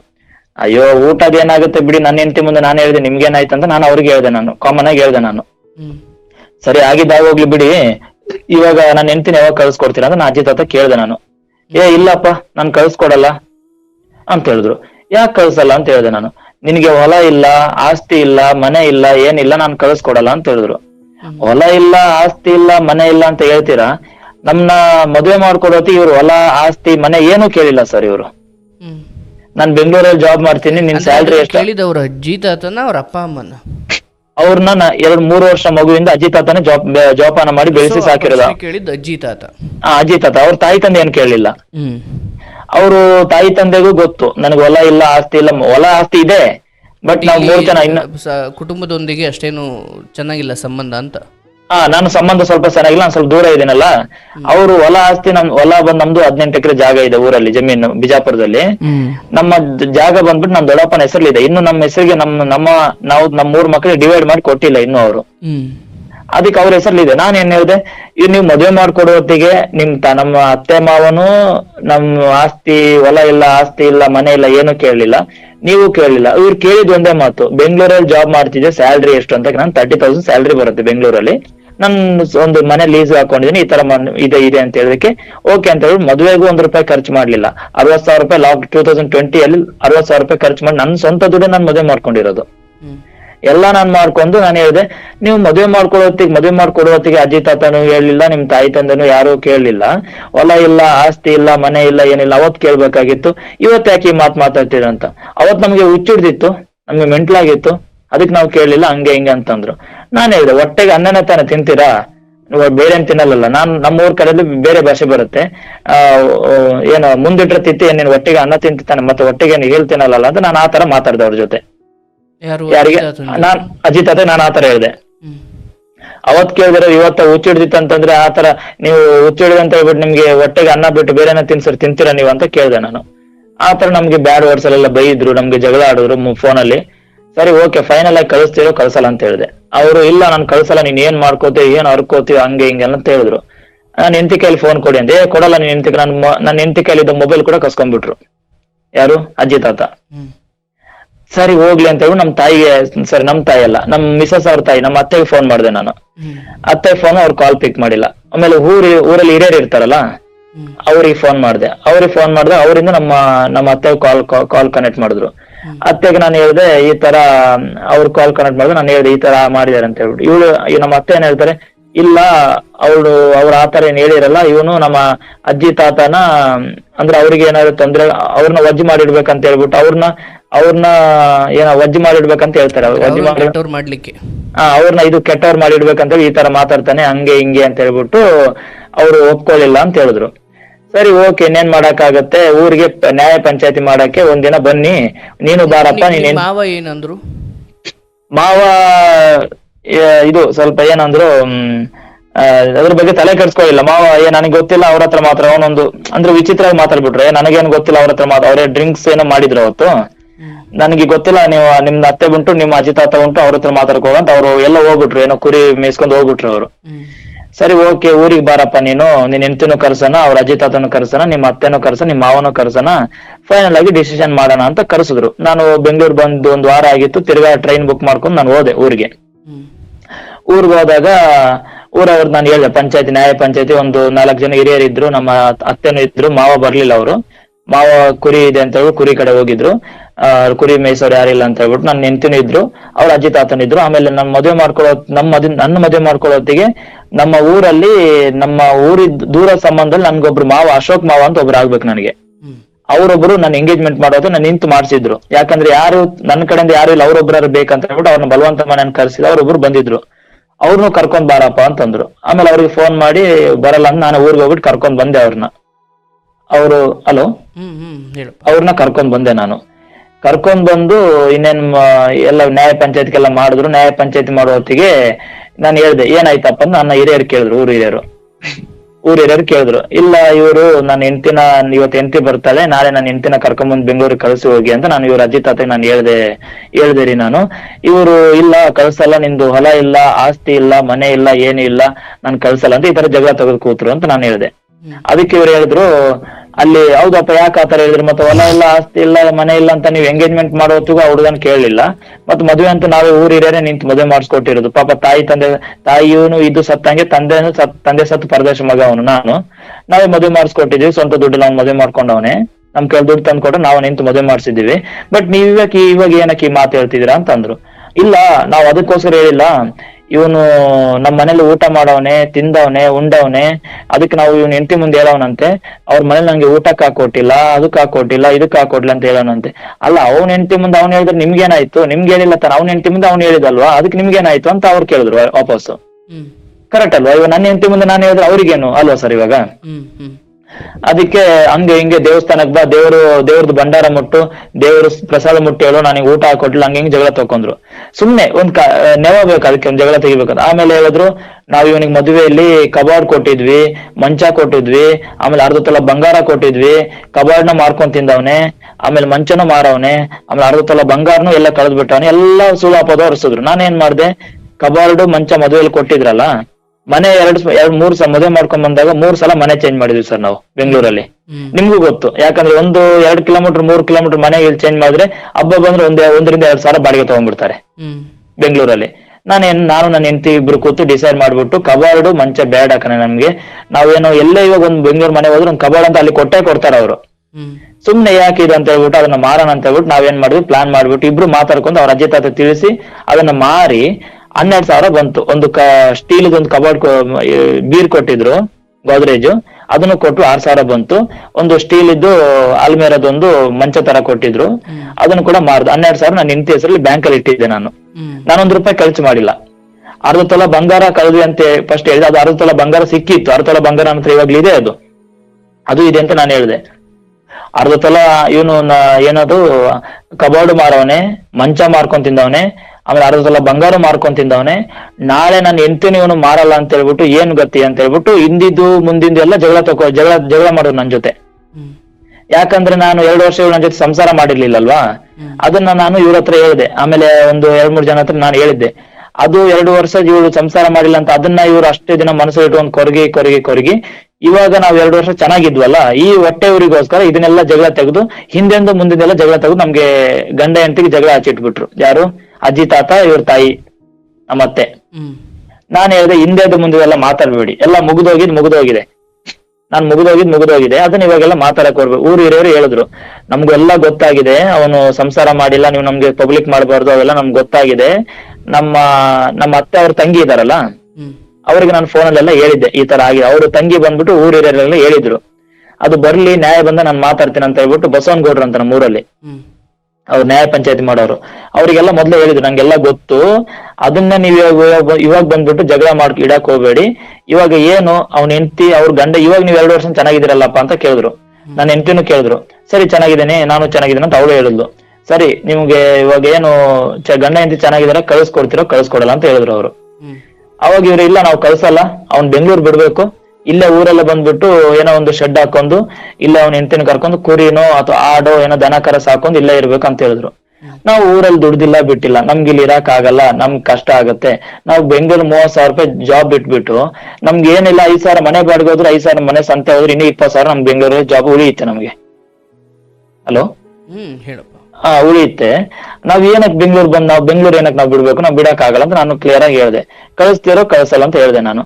ಆ ಮಾತಿಗೆ ಅವರು ಅಜ್ಜಿ ತಾತ ಆಮೇಲೆ ಅವ್ರ ತಾಯಿ, ಇಲ್ಲಪ್ಪ ನಾವು ಕಳ್ಸಲ್ಲ, ಇಲ್ಲ ಇದ್ರೆ ಇರು, ನಾವಿಲ್ಲ ನನ್ ಮಗಳು ನಾನು ಕಳ್ಸಲ್ಲ, ನನ್ ಮಗಳು ನನ್ಗೇನು ವಜ್ಜೆ ಆಗಿಲ್ಲ, ನನ್ ಮಗಳು ನಾವ್ ಹೆಂಗಾರ ಜೋಪಾನ ಮಾಡ್ತೀವಿ, ನಿನ್ಗೆ ಇಲ್ಲೇ ನೀನ್ ಎಲ್ಲಾ ಬಿಟ್ಟು ಬಂದು ಇಲ್ಲ ಇರಂಗಿದ್ರೆ ಇರು, ಇಲ್ಲ ಅಲ್ಲಿಗಂತೂ ಕಳ್ಸಲ್ಲ ಅಂದ್ರು. ಸರಿ, ಓಕೆ, ಅದಕ್ಕೂ ನಾನು ಅವ್ರಿಗೆ ಒಂದು ಆಪ್ಷನ್ ಕೊಟ್ಟೆ, ಇವ್ 1 ವರ್ಷ ಅವ್ರೆ ನಮ್ಗೆ ಟೈಮ್ ಕೊಡಿ, ನಾವು ಬೆಂಗಳೂರು ಬಿಡ್ಬೇಕಲ್ಲ, ಬಿಟ್ಟೇ ಬಿಡ್ತೀವಿ. ಇವಾಗ ಏನ್ ನಮ್ ಬೆಂಗಳೂರು ನನ್ ಸ್ವಂತ ನಮ್ದು ಗಾಡಿ ಇದೆ, ಅದನ್ನ ತಗೊಂಡ್ಬರ್ಬೇಕು, ಆಮೇಲೆ ಮನೇಲಿ ಫ್ರಿಡ್ಜ್ ಇದೆ, ವಾಷಿಂಗ್ ಮಿಷಿನ್ ಇದೆ, ಎಲ್ಲಾ ನಾನು ಇವಾಗ ಒಂದೇ ಸಲ ಇಲ್ಲೇ ಇರು ಅಂತಂದ್ರೆ ನಂಗೆ ಆಗಲ್ಲ. ನಾನು ಹೆಂಡತಿನ ಕಳ್ಸ್ಕೊಡಿ, ಅವಳು ಗಂಡ ಹೆಂಡತಿ ನಾವು ಇವಾಗ ಚೆನ್ನಾಗಿದ್ದೀವಿ, ನಾನು ಹೆಂಡತಿನ ನನ್ನ ಜೊತೆ ಚೆನ್ನಾಗಿದ್ದಾರೆ, ಅವಳು ಚೆನ್ನಾಗಿದ್ದಾರೆ. ಇವಾಗ ನೀವು ಈ ತರ ಮಾಡಕ್ ಹೋಗ್ಬೇಡಿ, ನಾನು ಕರ್ಕೊಂಡು ಹೋಗ್ತೀನಿ, ನಾನು ಇನ್ನೊಂದು 1 ವರ್ಷ 6 ತಿಂಗಳಲ್ಲಿ ಎಲ್ಲ ಸೆಟ್ ಮಾಡ್ಕೊಂಡು ಇನ್ನೊಂದು ವರ್ಷ ನಾವು ಬೆಂಗಳೂರು ಬಿಡ್ತೀವಿ, ಊರಿಗೆ ಬಂದು ಸೆಟ್ಲ್ ಆಗ್ತೀವಿ ಅಂತಂದೆ. ಆ ಮಾತಿಗೂ ಒಪ್ಪಂದ ಆಗ್ಲಿಲ್ಲ ಸರ್ ಅವರು. ಆಮೇಲೆ ಹಿರಿಯರ್ ನೀನ್ ಹೋಗಿ ಇವಾಗ ಅಂತಂದ್ರು. ಇನ್ನೊಂದು ವಾರ ಬಿಟ್ಟು ಅವ್ರ ಹಿರಿಯರ್ ಮಾತಿಗೆ ಬೆಲೆ ಕೊಡದೆ ಅಜ್ಜಿ ತಾತ ತಾಯಿ ನನ್ನ ಹೆಂಡತಿ ಬೆಲೆ ಕೊಡದೆ ಹೋಗ್ಬಿಟ್ರು. ಆಮೇಲೆ ನನ್ನ ಹೆಂಡತಿನ ಕರೆದ್ರು ಅವರು ಸಪ್ರೇಟ್ ಆಗಿ, ಕರೆದ್ಬಿಟ್ಟು ಕೇಳಿದ್ರು. ಅವ್ರ ಅಜ್ಜಿ ತಾತನ ಜೊತೆಲಿ ಬಂದ್ರು. ಏನವ ನಿನ್ ಗಂಡ ಬೇಕಾ, ನಿನ್ ಗಂಡ ಸಂಸಾರ ಮಾಡ್ಬೇಕಂತ ಮನಸ್ಸು ಇದೆಯೋ ಇಲ್ಲ ಅಂತ ಕೇಳಿದ್ರು. ನನ್ನ ಹೆಂಡತಿಗೆ ಏನ್ ತಲೆ ತುಂಬಿಸಾರೋ ಏನ್ ಬ್ರೈನ್ ವಾಶ್ ಮಾಡೋರೋ ಗೊತ್ತಿಲ್ಲ. ನನ್ನ ಹೆಂಡತಿ ಒಂದೇ, ಅಜ್ಜಿ ತಾತ ಸಂಸಾರ ಮಾಡಂದ್ರೆ ಮಾಡ್ತೀನಿ, ಅಜ್ಜಿ ತಾತ ಹೋಗಂದ್ರೆ ಹೋಗ್ತೀನಿ ಅಂತ ಅಂದ್ಬಿಟ್ರು ನನ್ನ ಹೆಂಡತಿ ನನ್ ಜೊತೆ. ಅವ್ರು ಕೇಳಿದ್ರು, ನಿನ್ ಅಜ್ಜಿ ತಾತ ಸಂಸಾರ ಮಾಡ್ತಾರ ಅಥವಾ ನೀನ್ ಸಂಸಾರ ಮಾಡ್ತೀನಿ ನಿನ್ ಗಂಡ ಜೊತೆ ಅಂತಂದ್ರು. ಇಲ್ಲ, ಅವ್ರು ಮಾಡಂದ್ರೆ ಮಾಡ್ತೀನಿ, ಬೇಡಂದ್ರೆ ಬಿಡ್ತೀನಿ ಅಂತ ಇವ್ರು ಉಲ್ಟಾ ಹೊಡೆದ್ಬಿಟ್ಲು ನನ್ನ ಹೆಂಡತಿ ಅಲ್ಲಿ. ಅದು ನನ್ನ ಹೆಂಡತಿನೂ ನನ್ ಪರ ಮಾತಾಡ್ಲಿಲ್ಲ. ಸರಿ, ಓಕೆ ಅಂತ ಹೇಳ್ಬಿಟ್ಟು ಅದು ಮುಗ್ದೋಯ್ತು. ತಿರ್ಗಾ ನಾನು ಬೆಂಗಳೂರಿಗೆ ಬಂದೆ. ಬೆಂಗಳೂರಿಗೆ ಹೋದೆ. ನಾನು ಇನ್ನೇನ್ ಬೆಂಗಳೂರು ನಾನು ಜಾಬ್ ಮಾಡ್ಬೇಕಲ್ಲ, ಇಲ್ಲಿ ಬಿಟ್ರೆ ಕೆಲಸ ಹೋಗುತ್ತೆ. ತಿರ್ಗಾ ನಾನು ಬಂದೆ. ಫ್ರೈಡೆ ಮುಗಿಸ್ಕೊಂಡು ಸ್ಯಾಟರ್ಡೆ ಒಂದಿನ ಲೀವ್ ಹಾಕಿ ಸಂಡೇ ನಾರ್ಮಲ್ ಲೀವ್ ಇರುತ್ತೆ ಹೋಗಿದ್ದೆ. ತಿರ್ಗಾ ಸಂಡೇ ಮುಗಿಸ್ಕೊಂಡು ತಿರ್ಗಾ ಬಂದ್ಬಿಟ್ಟೆ ನಾನು. ಆಮೇಲೆ 1 ವಾರ ಆದ್ಮೇಲೆ ತಿರ್ಗಾ ನಮ್ ಬಸವನಗೌಡ್ರಿಗೆ ಫೋನ್ ಮಾಡ್ಬಿಟ್ಟು, ಸರಿ ಏನಾಯ್ತ್ರಿ ಇವಾಗ ನಮ್ದು ಹೆಂಗೆ ಅಂತ ಕೇಳಿದೆ. ಅವರು ನಮ್ಮ ಅತ್ತೆಗೆ ಫೋನ್ ಮಾಡಿ ಕೇಳಿದ್ರು, ನೋಡವ ಗಂಡನ್ ಮನೆ ನಡಿಬೇಕಾದೇನು ನೀವು ಇಲ್ಲಿ ಇಟ್ಕೊಂಡು ಈ ತರ ಕೂತ್ರೆ 4 ಜನ 4 ಮಾತಾಡ್ತಾರೆ, ಇದು ಹಳ್ಳಿ. ಆಮೇಲೆ ಇನ್ನು 2 ಮಕ್ಳಿದ್ದಾರೆ, ಅವ್ರ ಮುಂದೆ ಅವ್ರನ್ನ ಮದುವೆ ಮಾಡ್ಕೊಳಕ್ ಯಾರು ಬರಲ್ಲ. ಈ ತರ ಅಕ್ಕಂದ ಈ ತರ ಏನ್ ಅವ್ರನ್ನ ಯಾರು ಮದುವೆ ಮಾಡ್ಕೋತಾರೆ, ಈ ತರ ಮಾಡೋದು ಸರಿಯಲ್ಲ. ಏನ್ ಅವಾಗ ಕಳಿಸ್ಕೊಡು, ಆಗಿದ್ದಾಗ್ಲಿ ಚೆನ್ನಾಗ್ ಮಾಡ್ಕೊಂಡ್ ತಿನ್ಕೊತ ಹೋಗ್ಲಿ ಅವರು ಅಂತಂದ್ರು. ಹಿಂದೆದು ಮುಂದೆದು ನನ್ ಮಗಳಿಗೆ ಹೊಡೆದಿದ್ದಾನೆ, ಜಗಳ ಮಾಡ, ನಿನ್ ಮಗಳು ಅವ್ನ ಜೊತೆ ಸಂಸಾರ ಮಾಡ್ಲಿ, ಅವ್ನು ಹೊಡೆದೇನೆ, ಜಗಳ ಆಗಿದೆ, ಇವಾಗ ಚೆನ್ನಾಗಿದ್ದಾರೆ ತಾನೆ, ಕಳಿಸ್ಕೊಡು ಅಂತಂದ್ರು ಅವರು. ಸರಿ ಓಕೆ, ನಾನು ಅವ್ನ ಮುಖ ನೋಡಿ ಕಳ್ಸಲ್ಲ, ನಿಮ್ ಮುಖ ನೋಡಿ ಕಳಿಸ್ತೀನಿ ಅಂತ ಇವ್ರ ತಾಯಿ ಒಪ್ಕೊಂಡ್ರು. ಯಾರೋ ನಮ್ಮ ಮಿಸಸ್ ಅವ್ರ ತಾಯಿ ಒಪ್ಕೊಂಡ್ರು. ಅವ್ರ ಅಜ್ಜಿ ತಾತ ಒಪ್ಕೊಲಿಲ್ಲ. ನೀನೇನಪ್ಪಾ, ನೀನೇನು ಹಡ್ದಿರ್ಬೋದು, ಎತ್ತಿರ್ಬೋದು, ಅವಳನ್ನ ಹೊತ್ತು ಅವಳನ್ನ ಸಾಕಿ 22 ವರ್ಷ ಮೇಲೆ ಜೋಪಾನ ಮಾಡಿರೋದು ನಾವು, ಹಂಗೆ ಅಂತ ಅವ್ರ ಅಜ್ಜಿ ತಾತ ಜಗಳ ಮಾಡಿದ್ರು. ಸರಿ ಓಕೆ ಅಂತ ಹೇಳ್ಬಿಟ್ಟು ಹಿರಿಯರು ಗಾಡಿ ಮಾಡ್ಕೊಂಡು ಅಜ್ಜಿ ತಾತ ಮನೆಗೆ ಹೋದ್ರು. ಅಲ್ಲಿ ಹೋಗ್ಬಿಟ್ಟು ಅವ್ರಿಗೇನು ಎಲ್ಲ ತಿಳುವಳಿಕೆ ಹೇಳ್ಬಿಟ್ಟು, ಸರಿ ಹಂಗಾಗಲ್ಲ ಹಿಂಗಾಗಲ್ಲ ಅಂತ ಎಲ್ಲ ತಿಳುವಳಿಕೆ 12 ಗಂಟೆವರೆಗೆ ನ್ಯಾಯ ಮಾಡ್ಬಿಟ್ಟು, 8 ಗಂಟೆ ಹೋದವರು 12 ಗಂಟೆವರೆಗೆ ನ್ಯಾಯ ಮಾಡ್ಬಿಟ್ಟು ಪಂಚಾಯತಿ ಮಾಡ್ಬಿಟ್ಟು ನನ್ನ ಹೆಂಡತಿನ ಒಂದ್ ಮಾತು ಕೇಳಿದ್ರು, ಹೆಂಗವ ನಿನ್ ಗಂಡ ಬೇಕೋ ಬೇಡ. ಅವಳು ನಾನು ಅಲ್ಲಿ ಅವಳು ಹೇಳಿದ್ಲು, ಸರಿ ಓಕೆ ಸರ್, ಓಕೆ ನನ್ ಗಂಡ ಜೊತೆ ನಾನು ಹೋಗ್ತೀನಿ, ಸಂಸಾರ ಮಾಡ್ತೀನಿ ಅಂತ ಅವಳು ಒಪ್ಕೊಂಡಿದ್ಲು. ತಿರ್ಗಾ ಇಲ್ಲಿ ಬಂದ್ರು, ಎಲ್ಲಿಗೆ ಊರಿಗೆ ಬಂದ್ರು, ನಮ್ಮ ಅತ್ತೆ ಅವ್ರ ಊರಿಗೆ ಬಂದ್ರು ಹಿರಿಯರು. ಅವಾಗ ಇವರು ಅತ್ತೆ ಫಸ್ಟ್ ಕಳಿಸ್ತೀನಿ ಅಂತಂದಿದ್ರು, ಕಳ್ಸಲ್ಲ ಅಂತಿದ್ರು. ಆಮೇಲೆ ಇವ್ರ ಅಜ್ಜಿ ತಾತ ಕಳಿಸ್ತೀನಿ ಅಂತಂದ್ರು. ತಿರ್ಗಾ ಅಜ್ಜಿ ತಾತ ಇವ್ರು ಬಂದ್ಮೇಲೆ ಅಜ್ಜಿ ತಾತ ಇವ್ರಿಗೆ ಫೋನ್ ಮಾಡೋರು, ಯಾರಿಗೆ ನಮ್ಮ ಅತ್ತೆಗೆ. ಅವ್ರ ಹಿರಿಯರಿಗೆ ಮನೆಯವ್ರಿಗೆ ಬಂದಿರಂತ ಅವ್ರಿಗೆ ಬೆಲೆ ಕೊಡ್ಬೇಕಂತ ಹೇಳ್ಬಿಟ್ಟು ನಾವು ಕಳಿಸ್ತೀವಿ ಅಂತ ಹೇಳಿದ್ರು. ನಮಗೆ ಕಳ್ಸಕ್ ಮನಸ್ಸಿಲ್ಲ ಅಂತಂದ್ರು. ಹುಡುಗಿಗೆ ಬರೋ ಮನಸ್ಸಿತ್ತು, ಹುಡುಗಿನೆಲ್ಲ ಅಂಗಡಿಗೆನ ನಾನು ಹೆಂಡತಿನ ಆ ಕಡೆನ ಕಳಿಸ್ಬಿಟ್ಟು ನಾವು ಕಳ್ಸಲ್ಲ ಅಂತ ತಿರ್ಗಾಡಿದ್ರು. ಇವ್ರು ನಮ್ಮ ಅತ್ತೆ ಫೋನ್ ಮಾಡ್ಬಿಟ್ಟು ಹಿರಿಯರಿಗೆ ನಾವು ಕಳ್ಸಲ್ಲ, ಅವ್ನ್ ಬೇಕಾ ಇಲ್ಲೇ ಬಂದು ಜೀವನ ಮಾಡ್ಲಿ ಅಂತ ಇವ್ರು ತಿರ್ಗಾ ಉಲ್ಟಾ ಬಿದ್ಬಿಟ್ರು. ಫಸ್ಟ್ ಕಳಿಸ್ತೀನಿ ಅಂದವ್ರು ನಮ್ಮ ಅತ್ತೆ, ಅಜ್ಜಿ ತಾತ ಕಳ್ಸಲ್ಲ ಅಂದ್ರು. ತಿರ್ಗಾ ಅಜ್ಜಿ ತಾತ ಮನೆ ಹೋದಾಗ ಕಳಿಸ್ತೀನಿ ಅಂದ್ರು. ತಿರ್ಗಾ ನಮ್ಮ ಅತ್ತೆ ಅವರು ಕಳ್ಸಲ್ಲ ಅಂತ ತಿರ್ಗಾ ಉಲ್ಟಾ ಬಿದ್ಬಿಟ್ರು. ಹಲೋ, ತಿರ್ಗಾ ಇವ್ರು ಉಲ್ಟಾ ಬಿದ್ಬಿಟ್ರು. ತಿರ್ಗಾ ಇನ್ನೇನ್ ಮಾಡಕ್ ಆಗುತ್ತೆ, ಯಾವ್ದು ಆಗಲ್ಲ ಅಂತ ಹೇಳ್ಬಿಟ್ಟು ಇನ್ನೇನು ಫೈನಲ್ ಆಗಿ ಒಂದ್ ನಿರ್ಧಾರಕ್ಕೆ ಬನ್ನಿ ಅಂತ ನಾನು ಹೇಳ್ದೆ. ಇವಾಗ ಒಂದು ಕಳಿಸ್ತಿರೋ ಕಳ್ಸಲ್ಲೋ, ನನ್ನ ಹೆಂಡತಿ ನನಗ್ ಬೇಕು, ಕಳಿಸ್ತಿರೋ ಕಳ್ಸಲ್ಲ ಅಂತ ಹೇಳ್ಬಿಟ್ಟು ತಿರ್ಗಾ ನಾನು ಬೆಂಗಳೂರು ಬಿಟ್ಟು ತಿರ್ಗಾ ನಾನು ಊರಿಗೆ ಹೋದೆ. ಹೋಗ್ಬಿಟ್ಟು ಹಿರಿಯರನ್ನ ಕೂಡಿಸ್ದೆ, ಮಾತಾಡ್ದೆ, ಕಳ್ಸೋದಿಲ್ಲ ಹಂಗೆ ಹಿಂಗೆ. ಹಿರಿಯರು ಹೇಳಿದ್ರು, ಇಲ್ಲವ ನನಗೂ ಮಿಕ್ಕಿ ಬಿಟ್ಟಿದೆ, ನನಗೂ ಸಾಕಾಗ್ಬಿಟ್ಟಿದೆ, ಅವ್ರು ಕಳ್ಸೋದೇ ಇಲ್ಲ, ಅವ್ರು ಇಲ್ಲೇ ಬಂದ್ ಜೀವನ ಮಾಡ್ಬೇಕಂತ ಹೇಳ್ತಾರೆ, ಹಂಗೆ ಹಿಂಗೆ ಅಂತಂದ್ರು. ಸರಿ ಓಕೆ, ಇನ್ನೇನ್ ಯಾವ ಕಿರಿಕಿರಿನೇ ಬೇಡ, ನಾನು ಫೈನಲ್ ಇವಾಗ ಏನ್ ಮಾಡ್ಬೇಕು ಸರ್ ಅಂತ ನಾನು ಅವ್ರನ್ನ ಕೇಳ್ದೆ. ನಿನಗೆ ಏನ್ ಮಾಡ್ಬೇಕು ನನಗಂತೂ ಗೊತ್ತಾಗಲ್ಲ, ಅವ್ರು ಕಳ್ಸೋದಿಲ್ಲ ಅಂತ ಹೇಳ್ತಾರೆ. ಸರಿ ಓಕೆ ಕಳ್ಸಲ್ವಾ, ನಾನು ಸೀದಾ ಪೊಲೀಸ್ ಸ್ಟೇಷನ್ ಹೋಗ್ಬಿಟ್ಟು ಕಂಪ್ಲೇಂಟ್ ಕೊಡ್ತೀನಿ ಅಂತ ನಾನು ಹೇಳ್ದೆ. ಅದು ನಿನ್ನೆ ಬಿಟ್ಟಿ ನಮ್ಮ ಮೇಲೆ ಅಂತ ಹೇಳ್ಬೇಡ, ನಿನ್ನೆ ಬಿಟ್ಟಿ ಅಂತಂದ್ರು. ಮತ್ತೆ ನನ್ಗೆ ದಾರಿ ಕಾಣ್ತಿಲ್ಲ, ನನ್ ತಾಯಿ ಸಪೋರ್ಟ್ ಇಲ್ಲ, ಯಾರು ಸಪೋರ್ಟ್ ಇಲ್ಲ, ನಮ್ಮ ಅಣ್ಣ ತಮ್ಮರು ಯಾರು ಬಂದಿಲ್ಲ, ಮತ್ ನನಗೆ ದಾರಿ ಇಲ್ಲ. ತಾಯಿ ತಂದೆ ಸತ್ತ ಪರದೇಶ ಮಗ ನಾನು, ನನಗೆ ಯಾರು ದಾರಿ ಇಲ್ಲ ಅಂದ್ರೆ ನಾನು ಇವಾಗ ನೀವು ಊರಲ್ಲಿ ನಿಂತು ಮದುವೆ ಮಾಡ್ಕೊಟ್ಟಿರಂದ್ಮೇಲೆ ನೀವು ನನ್ಗೆ ದಾರಿ ತೋರಿಸ್ಕೊಡಿ ಅಂತಂದೆ. ಸರಿ ಓಕೆ ಅಪ್ಪ, ನೀನ್ ಕಂಪ್ಲೇಂಟ್ ಕೊಟ್ಕೊಂಡ್ಬಿಡು ಅಂತಂದ್ರು ಅವರು ಊರ್ ಹಿರಿಯರು. ನಾನ್ ಬಿಳಿಗೆ ಠಾಣಕ್ ಬಂದ್ಬಿಟ್ಟು ಕಂಪ್ಲೇಂಟ್ ಕೊಟ್ಟೆ. ನಾನು ಕಂಪ್ಲೇಂಟ್ ಕೊಟ್ಟು, ನಾನು ಕಂಪ್ಲೇಂಟ್ ಅಂದ್ರೆ FIR ಮಾಡಿಲ್ಲ, ನಾವು ಗಂಡ ಹೆಂಡತಿ ಚೆನ್ನಾಗಿದ್ದೇವೆ, ನನ್ನ ಹೆಂಡತಿನ ನನ್ನ ಇವರು ಅಜ್ಜಿ ತಾತ ಬ್ರೈನ್ ವಾಶ್ ಮಾಡ್ಬಿಟ್ಟು ಮನೇಲಿ ಇಟ್ಕೊಂಡ್ ಕೂತವ್ರೆ, ನನ್ನ ಹೆಂಡತಿನ ನನಗೆ ಕಳಿಸ್ಕೊಡಿ ಸರ್, ನಂಗೆ ತಾಯಿ ತಂದೆ ಯಾರು ಇಲ್ಲ, ನನಗೆ ನಾ ಬೆಂಗಳೂರು ದುಡಿತಿರೋದು, ನನ್ನ ಹೆಂಡತಿ ಬಿಟ್ರೆ ನಂಗೆ ಯಾರು ಗೊತ್ತಿಲ್ಲ ಅಂತ ಕಂಪ್ಲೇಂಟ್ ಮಾಡಿದೆ. ಭಾನುವಾರ ಕಂಪ್ಲೇಂಟ್ ಮಾಡಿದೆ. ಭಾನುವಾರ ಪೊಲೀಸರು ಫೋನ್ ಮಾಡಿದ್ರು, ಯಾರು ಅಜ್ಜಿ ತಾತ ಫೋನ್ ಮಾಡಿದ್ರು, ತಾಯಿ ಫೋನ್ ಮಾಡಿದ್ರು. ಏನ್ರಿ ಅವರು ಗಂಡ ಹೆಂಡತಿ ಚೆನ್ನಾಗಿದ್ದಾರೆ, ನಿಮ್ಗೇನ್ರಿ ಕಳ್ಸ್ಕೊಡಕ್ಕೆ, ಮದುವೆ ಏನಕ್ ಮಾಡ್ಕೊಟ್ರಿ ನೀವು ಅಷ್ಟು ಇದಿದ್ರೆ, ಮತ್ತೆ ಮದುವೆ ಅವರು ಗಂಡ ಹೆಂಡತಿ ಅವ್ರ ಹೆಂಡತಿನ ಮನೇಲಿ ಇಟ್ಕೊಂಡು ಕೂತ್ಕೋಬೇಕಾದ್ರೆ ಮದುವೆ ಏನಕ್ ಮಾಡ್ಕೊಡ್ತೀರಿ, ಮದುವೆ ಮಾಡ್ಕೊಡ್ಬಾರ್ದಾಗಿತ್ತು ಪೊಲೀಸ್ ಅವರು ಅವ್ರ ದಾಟಿಲಿ ಮಾತಾಡಿದ್ರು.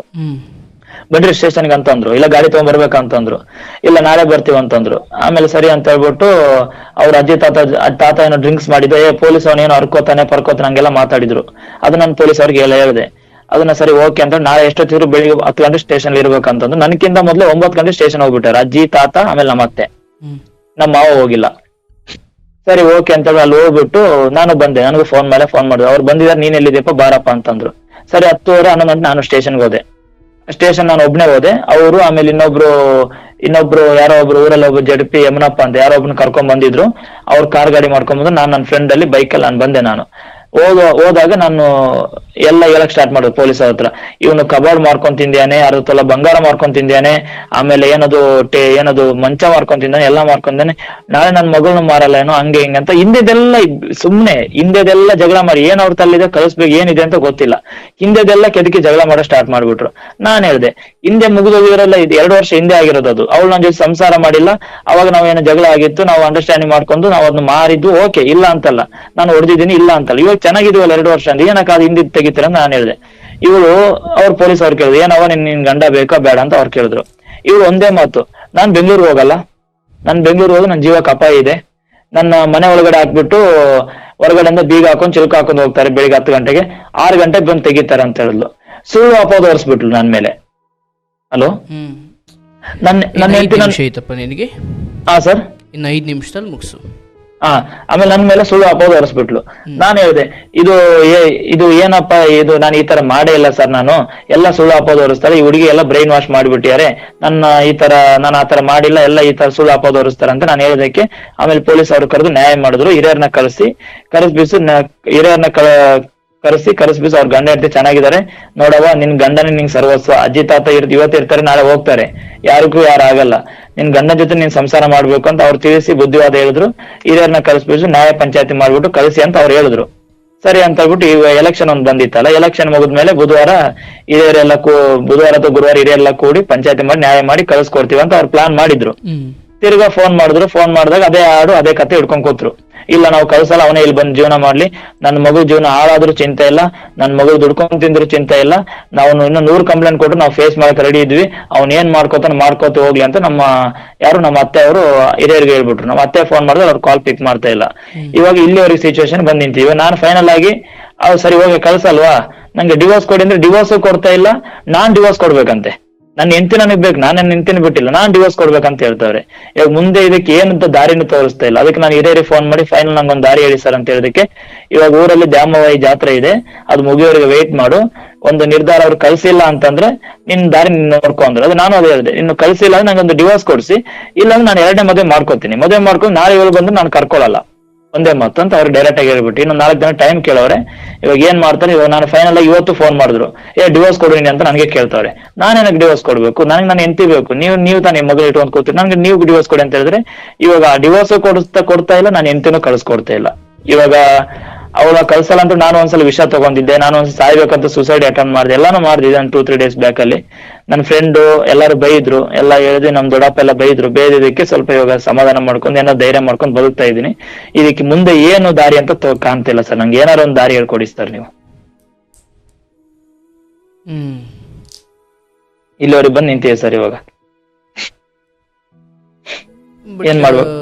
ಈ ಮೊದಲ ರಾತ್ರಿಯ ವಿಚಾರದಲ್ಲಿ ಸರ್, ಅವತ್ತು ನಿಮ್ಮ ಜೊತೆ ಯಾವುದೇ ರೀತಿಯಲ್ಲೂ ಗೌರವಾನ್ವಿತವಾಗಿ ನಡ್ಕೊಳ್ಳಿಲ್ಲ, ಅದಕ್ಕೆ ಮುಂದೆ ಹೇಳಿದ್ದೀನಿ, ಅದು ಏನು ವಿಚಾರ, ಯಾವ ಕಾರಣಕ್ಕೆ ಆ ರೀತಿ ಮಾಡಿದ್ದು?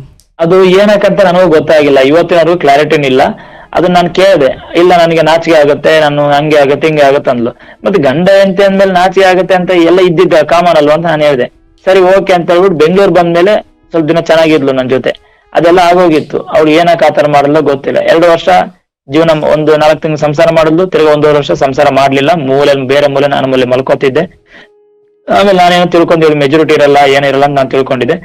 ಆಮೇಲೆ ಎಷ್ಟು ಇವಾಗ ಅವ್ರಿಗೆ 22 ಏಜ್, ನಂಗೆ 26 ಏಜ್. ಏನ್ ಮಾಡಿದ್ಲಪ್ಪ ಓಕೆ ಅಂತ ಹೇಳ್ಬಿಟ್ಟು ಇವಾಗ 2 ವರ್ಷ ಸಂಸಾರ ಚೆನ್ನಾಗಿ ಮಾಡಿದ್ಲು. 3 ತಿಂಗಳು ಪ್ರೆಗ್ನೆಂಟ್ ಆಗಿದ್ಲು. ಮಗು ಏನಾದ್ರು ಅವ್ರು ದೇಹದಲ್ಲಿ ಬ್ಲಡ್ ಇಲ್ಲ ಅಂತ ಹೇಳ್ಬಿಟ್ಟು ಮಗು ಆಪರೇಷನ್ ಆಗೋಯ್ತು. ಚೆನ್ನಾಗಿದ್ಲು. ಬಟ್ ಇವಾಗ ಅವ್ರ ಅಜ್ಜಿ ತಾತ ಅವ್ರಿಗೆಲ್ಲ ಬ್ರೈನ್ ವಾಶ್ ಮಾಡ್ಬಿಟ್ಟು ನಾನು ಫೋನ್ ಮಾಡಿ ಕೇಳಿದೆ, ಇವಾಗ ಏನ್ ನೀನ್ ಬರ್ತೀಯೋ, ಇದೇ ಒಂದು 1 ವೀಕ್ ಬ್ಯಾಕ್ ನಾನು ಫೋನ್ ಮಾಡಿ ಕೇಳಿದೆ, ಏನ್ ಬರ್ತೀಯೋ ಬರಲ್ವಾ? ಬೇರೆಯವ್ರು ಫೋನ್ ಮಾಡ್ಬಿಟ್ಟು ಅವ್ರ ಕೈಯಲ್ಲಿ ಕೊಡಿಸಿ ನಾನು ಹೇಳಿದೆ, ನೀನ್ ಬರ್ತೀಯೋ ಬರಲ್ಲ, ನಿನ್ ಗಂಡ ಬೇಕೋ ಬೇಡ, ನಾನ್ ಬೇಕೋ ಬೇಡ ಅಂತ ಕೇಳೋದಕ್ಕೆ, ನೀನ್ ಮತ್ತೆ ಏನ್ ಬರ್ತೀಯ ಅಂದ್ರೆ ಹೇಳಿ, ನಾನೇ ಬಂದ್ ಕರ್ಕೊಂಡ್ ಬರ್ತೀನಿ ಅಂತಂದೆ. ನಮ್ಮ ಅಜ್ಜಿ ತಾತ ಹೋಗಂದ್ರೆ ಬರ್ತೀನಿ, ಇಲ್ಲಾಂದ್ರೆ ಬರಲ್ಲ ಅಂತಂದ್ಲು. ಅಜ್ಜಿ ತಾತ ಮದುವೆ ಮಾಡ್ಕೊಂಡವ್ರ, ನೀನ್ ಮದುವೆ ಮಾಡ್ಕೊಂಡವ್ರ, ಅಥವಾ ನೀನ್ ಸಂಸಾರ ಮಾಡ್ತೀಯ ಅವ್ರು ಸಂಸಾರ ಮಾಡ್ತೀಯ ಅಂತ ಕೇಳಿದೆ. ಇಲ್ಲ ಅಜ್ಜಿ ತಾತ ಮದುವೆ ಮಾಡ್ಕೊಂಡಿದ್ದಕ್ಕೆ ನಾನು ಮದುವೆ ಮಾಡ್ಕೊಂಡಿದ್ದು ಅಂತ ಹೇಳ್ತಾಳೆ ಇವಾಗ ಅವಳು. ಅಂದ್ರೆ ಈ ಉತ್ತರವನ್ನ ಅಥವಾ ಈ ಮಾತನ್ನ ಮೊದಲನೇ ಸಾರಿ ನೀವು ಬೆಂಗಳೂರಿಗೆ ಬಂದಾಗ ಅಜ್ಜಿ ತಾತ ಇರೋಂದ್ರೆ ಇರ್ತೀನಿ, ಹೋಗುಂದ್ರೆ ಹೋಯ್ತೀನಿ ಅಂತ, ಅಂದ್ರೆ ಈ ಅಜ್ಜಿ ತಾತನ ಮೇಲೆ ಹಾಕ್ಬಿಡೋದು ಇದು ಮೊದಲನೇ ಸಾರಿನೂ ಅಲ್ಲ, ಕೊನೆ ಸಾರಿನೂ ಅಲ್ಲ, ಈ ಹಿಂದೆನೂ ಆ ಮಾತುಗಳು ಬಂದಿದ್ದು. ಅವ್ರು ಏನ್ ಮಾಡಿದಾರಂದ್ರೆ, ಇವಳನ್ನ ಚೆನ್ನಾಗಿರೋರಿಗೆ ಜೋಪಾನ ಮಾಡಿ ಇವಳು ಕೆಲ್ಸಕ್ಕೆಲ್ಲ ಹೋಗ್ತಾಳೆ. ಊರಲ್ಲಿ ಗದ್ದೆ, ಅದು ಕಬ್ಬು, ಆಮೇಲೆ ಈರುಳ್ಳಿ, ಆಮೇಲೆ ಶೇಂಗಾ, ಅದಕ್ಕೆಲ್ಲ ಕೆಲ್ಸಕ್ಕೆಲ್ಲ ದುಡಿತಾಳೆ. 200-300 ರೂಪಾಯಿ ಪೇಮೆಂಟ್ ತಂದು ಕೊಡ್ತಾಳೆ, ಇವ್ರ ಕೈಯಲ್ಲಿ ಕೊಡ್ತಾಳೆ. ಅವ್ಳು ದುಡಿತಾಳೆ, ಇವ್ರು ದುಡಿಸ್ಕೊಂಡು ಚೆನ್ನಾಗಿ ಜೀವನ ಮಾಡ್ಕೊಂಡು, ಅದು ಅವ್ರಿಗೆ ರೂಢಿ ಆಗ್ಬಿಟ್ಟಿದೆ. ಯಾವಾಗ ಇದ್ದಾಗ ಬೆಂಗಳೂರು ಬಂದಾಗ ತಿರ್ಗಾ ನಾನು ಇಲ್ದಿರಾಗ ಫೋನ್ ಮಾಡೋದು, ಬೆಂಗಳೂರು ಇರ್ಬೇಡ, ಎಲ್ಲ ಅಜ್ಜಿ ತಾತನೇ. ನಮ್ 2 ವರ್ಷ ಅವಳು ನನ್ ಜೊತೆ ಸಂಸಾರ ಮಾಡಕ್ಕೆ, ನನ್ ಜೊತೆ ಸಂಸಾರ ಮಾಡ್ದಿರೋ ತರ ಮಾಡಿದ್ದೆ ಅಜ್ಜಿ ತಾತ ಅವರು. ಅಂದ್ರೆ ಅವ್ರಿಗೆ ಬೇರೆ ಮಕ್ಳಿಲ್ವಾ? ಅವರಿಗೆ 3 ಜನ ಹೆಣ್ಮಕ್ಳು, 3 ಜನ ಮಕ್ಕಳನ್ನ ಮದುವೆ ಮಾಡ್ಕೊಟ್ಬಿಟ್ಟವ್ರೆ. ಮಕ್ಕಳಿಲ್ಲ ಅಂತ ಹೇಳ್ಬಿಟ್ಟು ನಮ್ಮ ಮಾವನ 2 ಮಕ್ಕಳನ್ನ ಇವರು ದತ್ತು ತಗೊಂಡು ಇವರೇ ಸಾಕಿರೋದು. ಅಂದ್ರೆ ಅವ್ರಿಗೆ 3 ಜನ ಹೆಣ್ಮಕ್ಳು ಅವರ ಬೇರೆ? ಅವ್ರ ಮದುವೆ ಆಗಿದೆ, ಮದುವೆ ಆಗಿ ಅವ್ರ ಗಂಡ ಮನೆಗೆ ಹೋಗವ್ರೆ. ಅಂದ್ರೆ ಮಗಳನ್ನ ತಂದಿರಿಸ್ಕೊಳ್ಬೇಕು ಅಂದ್ರೆ ಅವ್ರ ಮಗಳನ್ನೇ ತಂದಿರಿಸ್ಕೊಳ್ಬೋದಲ್ಲ? ಅದೇ ನಾನು ಹಂಗೆ ಹೇಳಿದೆ, ಇಲ್ಲ ಇವ್ರು ನಮ್ಮ ಮಾವನ್ ಮಗಳನ್ನ, ನಮ್ಮ ಮಾವನ್ ಮಕ್ಕಳು ಇಬ್ಬರನ್ನ ನಾನು ಸಾಕ್ತೀನಿ ಅಂತ ಹೇಳ್ಬಿಟ್ಟು ಇವ್ರು ಸಾಕಿರೋದು. ಈಗ ನೋಡಪ್ಪ, ನೀನು ಅಜ್ಜಿ ತಾತನ ವಿಚಾರ ಮೇಲ್ನೋಟಕ್ಕೆ ಕಾಣ್ತಾ ಇದೆ, ಅದಿಲ್ಲ ಅಂತ ಹೇಳ್ತಾ ಇಲ್ಲ. ಬಟ್ ಅಂತಿಮವಾಗಿ ಬದುಕಬೇಕಾಗಿರೋ ಹೆಣ್ಣು ಆ ಮಟ್ಟಿನ ಪ್ರಬುದ್ಧತೆಯನ್ನ ಕಂಡುಕೊಳ್ಳದೆ ಹೋದ್ರೆ ಅದು ಇವತ್ತಲ್ಲ ನಾಳೆ ಅದು ಶಾಪನೇ ಅಲ್ವನ್ನಪ್ಪ. ಹೌದೌದು, ಯಾಕಂದ್ರೆ ಇವ್ರು ಅಜ್ಜಿ ತಾತ ಹೇಳ್ಕೊಡ್ತವ್ರು, ಊರ್ನವ್ರು ಹೇಳ್ಕೊಡ್ತವ್ರು, ಇನ್ಯಾರೋ ಹೇಳ್ಕೊಡ್ತವ್ರು, ಕೇಳ್ತಿರೋ ಕಿವಿ ಮತ್ತೆ ಅದನ್ನ ಕಾರ್ಯರೂಪಕ್ಕೆ ತರ್ತಿರೋ ಬದುಕು ಅಥವಾ ಆ ಜೀವ ನಾನೇ ಆಗಿರುವುದರಿಂದ ಇಲ್ಲಿ ಯಾರಿಗೆ ಹೇಳ್ಕೊಟ್ರು ಅಂದ್ರೆ ಆ ಇನ್ಪುಟ್ ಯಾರು ಕೊಟ್ರು ಅನ್ನೋದಕ್ಕಿಂತ ಅದನ್ನ ತಗೊಳ್ಬೇಕಿತ್ತು ಬಿಸಾಕಬೇಕಿತ್ತು, ಅದು ನನಗೆ ಬಿಟ್ಟಿದ್ದು. ಅಂದ್ರೆ ಅಷ್ಟು ಪ್ರಬುದ್ಧತೆ ಇಲ್ಲದ ಹೆಣ್ಮಗಳನ್ನ ನೀನು ತಗೊಂಡು ಬಂದ್ರು ಕೂಡ ಮತ್ತದು ಏನೋ ಒಂದು ಗೊಂದಲ ಮೂಡುತ್ತೆ, ಅದೇ ಜಂಜಾಟ. ಈಗ ನನ್ಗೊಂದು ಪ್ರಶ್ನೆ, ನಾನು ಯಾಕೆ ಕೊಡ್ಲಿ, ನನ್ನ ಹೆಂಡತಿ ನನಗೆ ಬೇಕು, ನೀವೇ ಕೊಡಿ ಅಂತ ನೀನು ಹೇಳ್ತಿದ್ಯಾ, ಇಲ್ಲ ನೀನು ಕೊಡು ಅಂತ ಅವ್ರು ಅಂದ್ರೆ ಅವ್ರು ಕೊಟ್ರು ನೀನು ಕೊಟ್ರು ಏನು ವ್ಯತ್ಯಾಸ ಇದೆ? ಡೈವರ್ಸ್ ಅಂತೂ ಫೈನ್, ಬಟ್ ವ್ಯತ್ಯಾಸ ಏನಿದೆ ನನಗದು ಗೊತ್ತಿಲ್ಲಪ್ಪ, ನೀನು ತಿಳಿಸಿ ಹೇಳಪ್ಪ. ಅಲ್ಲ ಸರ್, ಅದು ನಾನು ಹೇಳ್ತೀನಿ. ಯಾಕಂದ್ರೆ ಇವಳು ಬರೋಕ್ ತಯಾರಾಗಿದ್ಲು ನನ್ನ ಹೆಂಡತಿ. ಈ ಅಜ್ಜಿ ತಾತ ಏನ್ ಮಾಡವ್ರೆ, ಇವಳಿಗೆಲ್ಲ ಬ್ರೈನ್ ವಾಶ್ ಮಾಡ್ಬಿಟ್ಟವ್ರೆ, ನೀನ್ ಬೆಂಗಳೂರಿಗೆ ಹೋಗ್ಬೇಡ, ಬೇಡ ನೀನ್ ನಿಮ್ಮ ಮಾತಲ್ಲಿ ನಿನ್ಗೆ ಆಕೆ ಬಗ್ಗೆ ಇರೋ ಪ್ರೇಮವನ್ನ ನೀನ್ ಆ ರೀತಿ ವ್ಯಕ್ತಪಡಿಸ್ತಾ ಇದೀಯ ಅಷ್ಟೇ, ಬಟ್ ಅಲ್ಲಿ ಏನಿದೆಯೋ ನಿನ್ಗೇನ್ ಗೊತ್ತು? ಹೌದೌದು, ಅದು ಏನಕ್ಕಂತ ಗೊತ್ತಾಗ್ತಿಲ್ಲ. ಇವ್ರು ಏನ ಹೇಳ್ತಾ ಇರೋದು ನಿನ್ನ ಪಾಯಿಂಟ್ ಆಫ್ ವ್ಯೂ ಇಂದ, ಇಲ್ಲ ನನ್ನ ಹೆಂಡತಿಗೆ ನಾನು ಹಂಗಾಗಿದ್ದಿದ್ರೆ ಯಾವತ್ತೋ ಬರೋಳಾಕೆ. ಹೌದು, ಅವ್ರು ಬ್ರೈನ್ ವಾಶ್ ಮಾಡಿದ್ರು. ನೋಡಪ್ಪ, ಈ ಜಗತ್ತಲ್ಲಿ ಪ್ರತಿ ನಿರ್ಧಾರಗಳು ಕೂಡ ಇನ್ಯಾರ್ದು, ಒಂದು ಯೂಟ್ಯೂಬಲ್ಲಿ ವಿಡಿಯೋ ನೋಡಿ ಆಗಿರ್ಬೋದು ಅಥವಾ ಪ್ರತ್ಯಕ್ಷವಾಗಿ ಹೇಳಿ ಯಾವುದೋ ಒಂದು ರೀತಿಯಲ್ಲಿ ಬದಲಾವಣೆಗೆ ಹೊರಗಡೆ ವಿಚಾರಗಳು ಕಾರಣ ಆಗುತ್ತವೆ. ಅದು ನನ್ನ ಬ್ರೈನ್ ವಾಶ್ ಅಂತ ಹೇಳಲಿಕ್ಕಾಗಲ್ಲ. ಹೌದೌದು, ಈಗ ಅಜ್ಜಿ ತಾತ ಹೇಳೋದ್ರ ಬದಲು ಯಾರೋ ಹೊರಗಡೆ ಫ್ರೆಂಡ್ಸ್ ಹೇಳಿರ್ಬೋದು, ಅಥವಾ ಯಾವುದೋ ವಿಡಿಯೋ ನೋಡಿ ಅವ್ರಿಗೆ ಅನಿಸಿರ್ಬೋದು, ಇಲ್ಲ ನನಗೂ ಯಾವುದೋ ಸ್ವಾತಂತ್ರ್ಯ ಬೇಕು, ನನಗಿದೆಲ್ಲ ಬೇಡ ಅನಿಸಿರ್ಬೋದು. ಅಂದರೆ ಅಂತಿಮವಾಗಿ ಹೊರಗಡೆಯಿಂದ ಬರುವ ಆ ಅಭಿಪ್ರಾಯಗಳು, ಸಲಹೆಗಳು, ಅವುಗಳನ್ನೆಲ್ಲ ನಾನು ಬ್ರೈನ್ ವಾಶ್ ಅಂತಲೇ ಅಂದ್ಕೊಳ್ಬೇಕಲ್ಲ. ಹಾಗಾದರೆ ನಾನು ನಿರ್ಧಾರ ಮಾಡೋಕ್ಕಿಂತ ಮುಂಚೆ ಅಜ್ಜಿ ತಾತ ಹೇಳಿದ್ದಾರೆ, ಇನ್ಯಾರೋ ಹೇಳಿದ್ದಾರೆ, ಫೈನ್, ಬಟ್ ಮಾಡಿರೋದು ಆಕೆ ಅಲ್ವಾ? ಮಾತಲ್ಲಿ ಅಲ್ಲೊಂದು ಪರ ಕಾಣಿಸ್ತಾ ಇದೆ, ಆಕೆಯ ಪರ ಅಥವಾ ಆಕೆಯನ್ನ, ಅದು ಗಂಡನಾಗದು ಸಹಜ ಇರ್ಬೋದು, ಬಟ್ ಆ ಗಂಡನ ಸ್ಥಾನವನ್ನು ಮೀರಿ ಒಂದು ಸತ್ಯಕ್ಕೆ ನೀನು ಬಂದು ನಿಲ್ಬೇಕಲ್ಲಪ್ಪ. ಹೌದೌದು ಸರ್, ಹೌದು. ಬ್ರೈನ್ ವಾಶ್ ಮಾಡಿದ್ದಾರೆ, ಅವ್ರು ಬ್ರೈನ್ ವಾಶ್ ಮಾಡಿದ್ದಾರೆ. ಅರೆ, ಯಾರು ಮಾಡಿದ್ರೇನು? ನನಗೆ ಒಂದು ಧರ್ಮ ಯಾವುದು, ಸತ್ಯ ಯಾವುದು, ಅಜ್ಜಿ ತಾತನಿಗೂ ಮೀರಿದ ಒಂದು ಸತ್ಯಕ್ಕೆ ನಾನು ನಿಲ್ದೆ ಹೋದ್ರೆ ಅದೆಂತ ಬದುಕು? ಅದೇ ನೀವ್ ಹೇಳದ್ ನನ್ಗೆ ಅರ್ಥ ಆಯ್ತು, ನೀವ್ ಹೇಳದ್ ಅರ್ಥ ಆಗ್ತಿದೆ. ಬಟ್ ನಾನು ಅದನ್ನ ತಿಳಿಸಿ ಕೇಳಿದೆ, ನಾನು ಹೆಂಡತಿನ ನಾನು ಕೇಳಿದೆ. ನೀನು ಅವ್ರು ಬರೀ ಒಂದೇ ಮಾತು ಹೇಳ್ತಾರೆ, ಅಜ್ಜಿ ತಾತ ಹೋಗಂದ್ರೆ ಹೋಗ್ತೀನಿ, ಅಜ್ಜಿ ತಾತ ನನ್ ಜೊತೆ ಬಾ ಅಂದ್ರೆ ಬರ್ತಾಳಂತೆ. ಅಂದ್ರೆ ಇಲ್ಲಿ ಆಕೆಯ ನಿರ್ಧಾರಕ್ಕೆ ಅಜ್ಜಿ ತಾತನನ್ನ ಒಂದು ಸೇತುವೆ ಮಾಡ್ಕೊಂಡಿದ್ದಾಳೆ ಆಕೆ. ಆ ತರ ಮಾಡ್ತಾವಳೆ. ಆಮೇಲೆ ಅವ್ರ ತಾಯಿಗೂ ಹಂಗೆ ಹೇಳ್ತಿದ್ದಾರೆ, ಅವ್ರ ತಾಯಿನೂ ಹಂಗೆ ಹೇಳ್ತಿದ್ದಾರೆ. ಆಕೆಯ ಹೃದಯದಲ್ಲಿ ಅಥವಾ ಆಕೆಗೆ ಏನೋ ಒಂದು ವಿಚಾರ ಇದೆ. ಅದು ಈಗ ಹೆಂಗಾಗ್ಬಿಡುತ್ತೆ, ನಾನು ರಸ್ತೆಯಲ್ಲಿ ಹೋಗ್ತಾ ಇದ್ದೀನಿ, ಇದ್ದಕ್ಕಿದ್ದ ಹಾಗೆ ನಾನೇ ಯಾರಿಗೋ ಗಾಡಿಗೆ ಟಚ್ ಮಾಡೋದ್ನೋ ಅಥವಾ ಅವರೇ ನನಗೆ ಟಚ್ ಮಾಡಿದ್ರು, ನಂದು ತಪ್ಪಾಯ್ತು ಕಣಪ್ಪ ಅಂತ ಯಾರೋ ಒಪ್ಕೊಳ್ತಾರ, ಇಲ್ಲ ನೀನ್ ಯಾಕೋ ಟಚ್ ಮಾಡಿದೆ ಅಂತ ಇವನ್ ಕೇಳ್ತಾನೆ, ನೀನ್ ಯಾಕೋ ಟಚ್ ಮಾಡಿದೆ ಅಂತ ಅವನ್ ಕೇಳ್ತಾನೆ. ಈ ಇಬ್ಬರೇ ಜಗಳ ಆಡೋ ಸಮಯದಲ್ಲಿ ಯಾರೋ ಹೊರಗಿನವನು ನಿಮ್ದೇ ತಪ್ಪ್ರಿ ಅಂತ ಒಬ್ಬನ ಪರ ಬಂದ ಅನ್ಕೋ, ಅವನಿಗೆ ಶಕ್ತಿ ಹೆಚ್ಚಾಗ್ಬಿಡುತ್ತೆ. ಹೌದೌದು, ಇಬ್ಬರೇ ಜಗಳ ಆಡ್ತಿರೋ ಸಮಯದಲ್ಲಿ, ಈಗ ನಾನು ನೀನು ಜಗಳ ಆಡ್ತಿದೀವಪ್ಪ, ನನ್ನ ಪರ ಸೋನವ್ರು ಏನು ಮಾಡಿಲ್ರಿ ನಿಮ್ದೇ ತಪ್ಪು ಅಂತ ನನ್ನ ಪರ ಒಬ್ಬ ಬಂದು ನಿಂತ್ಕೊಂಡ ಹೊರಗಡೆ ಅವನು, ನನಗೆ ಎಷ್ಟು ಶಕ್ತಿ ಹೆಚ್ಚಾಗುತ್ತೆ ಗೊತ್ತೇನು? ಅಂದ್ರೆ ನನ್ನ ತಪ್ಪನ್ನ ನಾನು ವಾದಿಸ್ತಾ ಇದ್ನಲ್ಲ, ಅದಕ್ಕೆ ಇನ್ನೊಂದು ಹೊರಗಿನಿಂದ ಒಂದು ಬೆಂಬಲ ಸಿಕ್ಕಾಗ ನಾನು ಅದನ್ನು ಜಾಸ್ತಿ ಮಾಡ್ತೀನಿ. ಇಲ್ಲಿ ನಿನ್ನ ಹೆಂಡತಿ ವಿಚಾರ ಆಗಿರ್ಬೋದು, ಯಾರದೇ ವಿಚಾರ ಆಗಿರ್ಬೋದು, ನಿಮ್ಮವರ ನಡುವೆ ಒಂದು ವಾಗ್ವಾದ, ಸಂಘರ್ಷ ನಡೀತಾ ಇರೋ ಸಮಯದಲ್ಲಿ ಅವ್ರಿಗೆ ಇನ್ನೊಂದು ಬೆಂಬಲ ಹೊರಗಡೆಯಿಂದ ಸಿಕ್ತು ಅಂದಾಗ ಅವ್ರು ಇನ್ನು ಅದನ್ನು ಜಾಸ್ತಿ ಮಾಡ್ತಾರೆ. ಅಜ್ಜಿ ತಾತ ಅನ್ನೋದು ಹೊರಗಿನ ಬೆಂಬಲ, ಅದು ಬಟ್ ಒಳಗಿನಿಂದಲೇ ಒಂದು ಸಂಘರ್ಷ ನಡೀತಾ ಇತ್ತು, ಬಟ್ ಇದೊಂದು ಬೆಂಬಲ ಸಿಕ್ತು. ಅವತ್ತು 1 ತಿಂಗಳು ಯಾರ್ದೋ ಮದುವೆ ಕಳಿಸ್ಕೊಟ್ನಲ್ಲಪ್ಪ, ಅದು ಆ 1 ತಿಂಗಳಲ್ಲಿ ಏನೇನ್ ನಡೆದಿರ್ಬೋದು ನಿನಗೆ ಗೊತ್ತಾ? ಅಲ್ಲಿ ಏನ್ ನಡೆದಿದೆ ಅಂತ ನನಗೆ ಗೊತ್ತಿಲ್ಲ ತಾನೇ, ಅದನ್ನೇ ನಾನು ಹೇಳ್ತಾ ಇದ್ದೀನಿ. ನಾನು ಈಗಲೇ ಏನು ಬಿಡಿಸಿ ನಿನ್ಗೆ ಹೇಳಲ್ಲ, ಬಟ್ ಆಕೆಯ ವಿಚಾರಕ್ಕೆ ಅಜ್ಜಿ ತಾತನ ಸೇತುವೆ ಮಾಡ್ಕೊಂಡಿದ್ದಾಳ ಅಷ್ಟೇ. ಹೌದೌದು. ಇಲ್ಲಿ ನಾನು ಈಗಲೇ ನಾನೇನು ತೀರ್ಪು ಕೊಡಲ್ಲ, ಬಟ್ ನಾನು ಆ ಮೊದಲ ರಾತ್ರಿ ವಿಚಾರದ ಆ ವಿಚಿತ್ರ ವರ್ತನೆ ಮತ್ತೆ ಈ ಒಂದು ತಿಂಗಳು ಆಕೆ ಅಲ್ಲಿಗೆ ಹೋದಾಗ ಅಲ್ಲಿ ಏನ್ ನಡೀತು, ಫೈನ್, ನಿನಗೆ ಗೊತ್ತಾಗೋ ಕಾಲ ಬರುತ್ತೆ. ಆದ್ರೆ ನಾನು ಹೇಳೋದು, ಈ ಊರಿನ ಹಿರಿಯರು ಹಬ್ಬ ಆಗಲಿ ಅಂತ ಏನ್ ಹೇಳಿದ್ದಾರಲ್ಲಪ್ಪ, ಹೌದು, ನೀನು ಈ ವಿಚಾರ, ಯಾಕಂದ್ರೆ ನೋಡಪ್ಪ ನೀವೇನಾರ ಮಾಡ್ಕೊಂಡು ಹಾಳ ಹೋಗ್ರೆ ನಮ್ ತಲೆಗೆ ತರಬೇಡ ಅಂತ ಅವ್ರು ಹೇಳಿಲ್ಲ. ಹೌದೌದು, ಮಾಡ್ತೀವಿ, ಅದಕ್ಕೆ ಒಂದು ವ್ಯವಸ್ಥೆ ಮಾಡ್ತೀವಿ, ನೀನ್ ಜೀವಂತವಾಗಿ ಬದುಕಿರು, ಅದ್ ನ್ಯಾಯ ಆಗೋವರೆಗೂ. ಹೌದು, ನೀನೇನೋ ಮಾಡ್ಕೊಂಡು ಹೋಗೋದಲ್ಲ. ಬಟ್ ನಾನು ಈಗ ನಿನಗೇನೋ ಒಂದು ತೀರ್ಪು ನಾನು ಕೊಡೋದಿಲ್ಲ. ಆ ಹಿರಿಯರು ಏನು ಹೇಳಿದ್ದಾರೆ ನೀನು ಅಲ್ಲಿವರೆಗೂ ಕಾಯ್ಬೇಕು. ಬಟ್ ಏನ್ ನಿರ್ಧಾರ ಆಗುತ್ತಲ್ಲ ಅದಕ್ಕೆ ನೀನು ಬದ್ಧನಾಗಿರ್ಬೇಕು.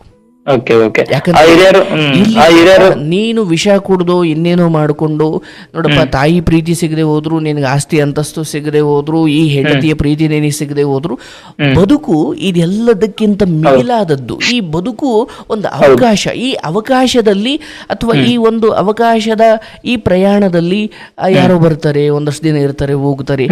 ನಾವು ಹೆಂಡತಿ, ತಾಯಿ, ತಮ್ಮ, ಅಣ್ಣ, ಸ್ನೇಹ, ನಾವೊಂದಷ್ಟು ಹೆಸರು ಕುಟ್ಕೊಂಡಿದೀವಿ ಅಷ್ಟೇ. ಬಟ್ ಮೂಲ ಕೆಣಕ್ತಾ ಹೋದ್ರೆ ಇದು ಯಾರು ನಮಗೋಸ್ಕರ ಅಂತಲೇ ಹುಟ್ಟು ಬಂದವರಲ್ಲ. ಅವ್ರವ್ರ ಕರ್ಮವನ್ನು ಕಳೆಯೋದಿಕ್ಕೆ ಅವ್ರು ಬಂದಿದ್ದಾರೆ. ಯಾರು ಶಾಶ್ವತ ಅಲ್ಲ ಸರ್.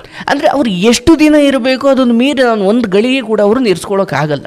ಹೌದು ಹೌದೌದು. ಅದಕ್ಕೆ ಅಜ್ಜಿ ಹೇಳ್ಕೊಟ್ರು, ಅವ್ರು ಹೇಳ್ಕೊಟ್ರು, ಇವೆಲ್ಲ ಒಂದು ನೆಪಗಳಷ್ಟೇ. ಅದಕ್ಕೆ ನಮ್ಮ ಭಗವದ್ಗೀತೆ ಕೂಡ ಅದನ್ನು ಹೇಳುತ್ತೆ. ಎಂದಾದರೂ ಒಂದು ದಿನ, ಅಂದ್ರೆ ಎಂದೋ ಒಂದು ದಿನ ಅವನ ಕರ್ಮ ಮುಗಿದ ಮೇಲೆ ಆ ತಕ್ಷಣಕ್ಕೆ, ಅದು ಹಾರ್ಟ್ ಅಟ್ಯಾಕ್ ಅಂತಿರೋ, ಆಕ್ಸಿಡೆಂಟ್ ಅಂತಿರೋ, ಏನಂತಿರೋ, ಅವನು ಅದನ್ನು ಮುಗಿದ ತಕ್ಷಣ ಬುತ್ತಿ ಖಾಲಿ ಆದ್ಮೇಲೆ ಅವನಿಗೆ ಇಲ್ಲಿ ಕೆಲಸ ಇಲ್ಲ, ಅವನು ಅಲ್ಲಿಂದ ಓಡುತ್ತಾನೆ. ನೋಡಿರ್ತೀರ, ಏನು ಇಲ್ಲಪ್ಪ, ಬೆಳಿಗ್ಗೆ ಚೆನ್ನಾಗಿದ್ದ, ನಾನು ಈಗ 5 ನಿಮಿಷ ಮುಂಚೆ ನೋಡ್ಕೊಂಡೋದೆ, ಸುಮ್ಮನೆ ಕೂತಿದ್ದವನು ಈಗ ಇಲ್ವೇ ಇಲ್ವಲ್ಲ. ಅಂದ್ರೆ ಆ ಸಮಯ ಬಂದಾದ್ಮೇಲೆ ಒಂದು ಕ್ಷಣ ನೀನು ಉಳಿಸ್ಕೊಳಕ್ ಆಗಲ್ಲ ಅವರನ್ನ. ಸಾವಿನ ವಿಚಾರದಲ್ಲೂ ಹೌದು, ಸಂಬಂಧದಲ್ಲೂ ಹೌದು. ನಿಮ್ಮ ನಡುವೆ ಎಷ್ಟು ಋಣ, ಅದು ಅನ್ನದ ಋಣ ಆಗಿರ್ಬೋದು, ಪ್ರೀತಿಯ ಋಣ ಆಗಿರ್ಬೋದು, ದಾಂಪತ್ಯದ ಋಣ ಆಗಿರ್ಬೋದು, ಅದು ಎಷ್ಟಿರುತ್ತೆ ಅಷ್ಟನ್ನು ಮೀರಿ. ಬಟ್ ಹಾಗಂತ ನಾವು ಋಣದ ಮೇಲೆ ಹಾಕ್ಬಿಟ್ಟು ಸುಮ್ಮನೆ ಎಲ್ಲವನ್ನು ಬಿಟ್ಕೊಡ್ಲಿಕ್ಕಾಗಲ್ಲ. ಬಟ್ ಉಳಿಸ್ಕೊಳ್ಳೋ ಪ್ರಯತ್ನವನ್ನಂತೂ ನಾವು ಮಾಡಬೇಕು. ಸೊ ಈಗ ನೀನು ಇಲ್ಲಿ ಹೆಂಡತಿಯಿಂದ ನಿನಗೇನು ದ್ರೋಹ ಆಗಿದೆಯೋ, ಅಜ್ಜಿ ತಾತನ ಈ ನೆಪವನ್ನು ಮೀರಿ ಇನ್ನು ಏನೋ ಅಲ್ಲಿ ಕತೆ ಇದೆಯೋ, ನಿನಗಿದೆಲ್ಲ ಅರ್ಥ ಆಗಬೇಕಂದ್ರೆ ನೀನು ಆ ಹಿರಿಯರು ಹೇಳಿರೋವರೆಗೂ ಕಾದು ಅಲ್ಲಿ ಏನು ನಿರ್ಧಾರ, ಅದನ್ನು ಮೀರಿಯೂ ಇಲ್ಲ ನಾವು ಬರಲ್ಲ, ನಾನು ಅಜ್ಜಿ ತಾತ ನಂಗೆ ಹೋಗೋದು, ನಾನು ನಿನ್ನ ಮಾತಿಗೆ ಬೆಲೆ ಕೊಡಲ್ಲ ಅನ್ನೋದಾದರೆ ಅಲ್ಲಿ ಏನಾಗುತ್ತೋ ನನಗೆ ಗೊತ್ತಿಲ್ಲ. ಬಟ್ ಮತ್ತು ಆಕೆ ಅದನ್ನೇ ಮಾಡ್ತಾಳೆ ಅಂದರೆ ನಿನ್ಗೆ ಅಲ್ಲಿ ಉಳಿಯೋ ಅವಶ್ಯಕತೆ ಇಲ್ಲ.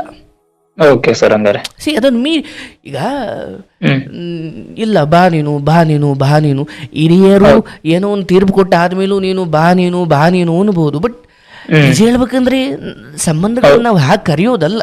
ಹೌದು, ಅದ್ಯಾವುದೋ ಕೆಲಸ ಮುಗ್ದಾದ್ಮೇಲೆ ಸಂಜೆ ಕೂಲಿ ಕೊಟ್ಟು ಕಳಿಸ್ಲಿಕ್ಕೆ ಅದು ಕೂಲಿ ಕೆಲಸ ಅಲ್ಲ. ಅದು ಮನಸಾರಿ ಒಪ್ಪಿ ತನ್ನ ತನು, ಮನ, ದೇಹ, ಮನಸ್ಸು ಎಲ್ಲವನ್ನ ಅರ್ಪಿಸಿಕೊಂಡಾಗಲೇ ಅದು ಸಂಸಾರ. ದೇಹ ಇಲ್ಲಿ, ಮನಸ್ಸಿನೆಲ್ಲೋ ಅಂದಾಗ ಅದು ಸಂಸಾರ ಆಗಲ್ಲ.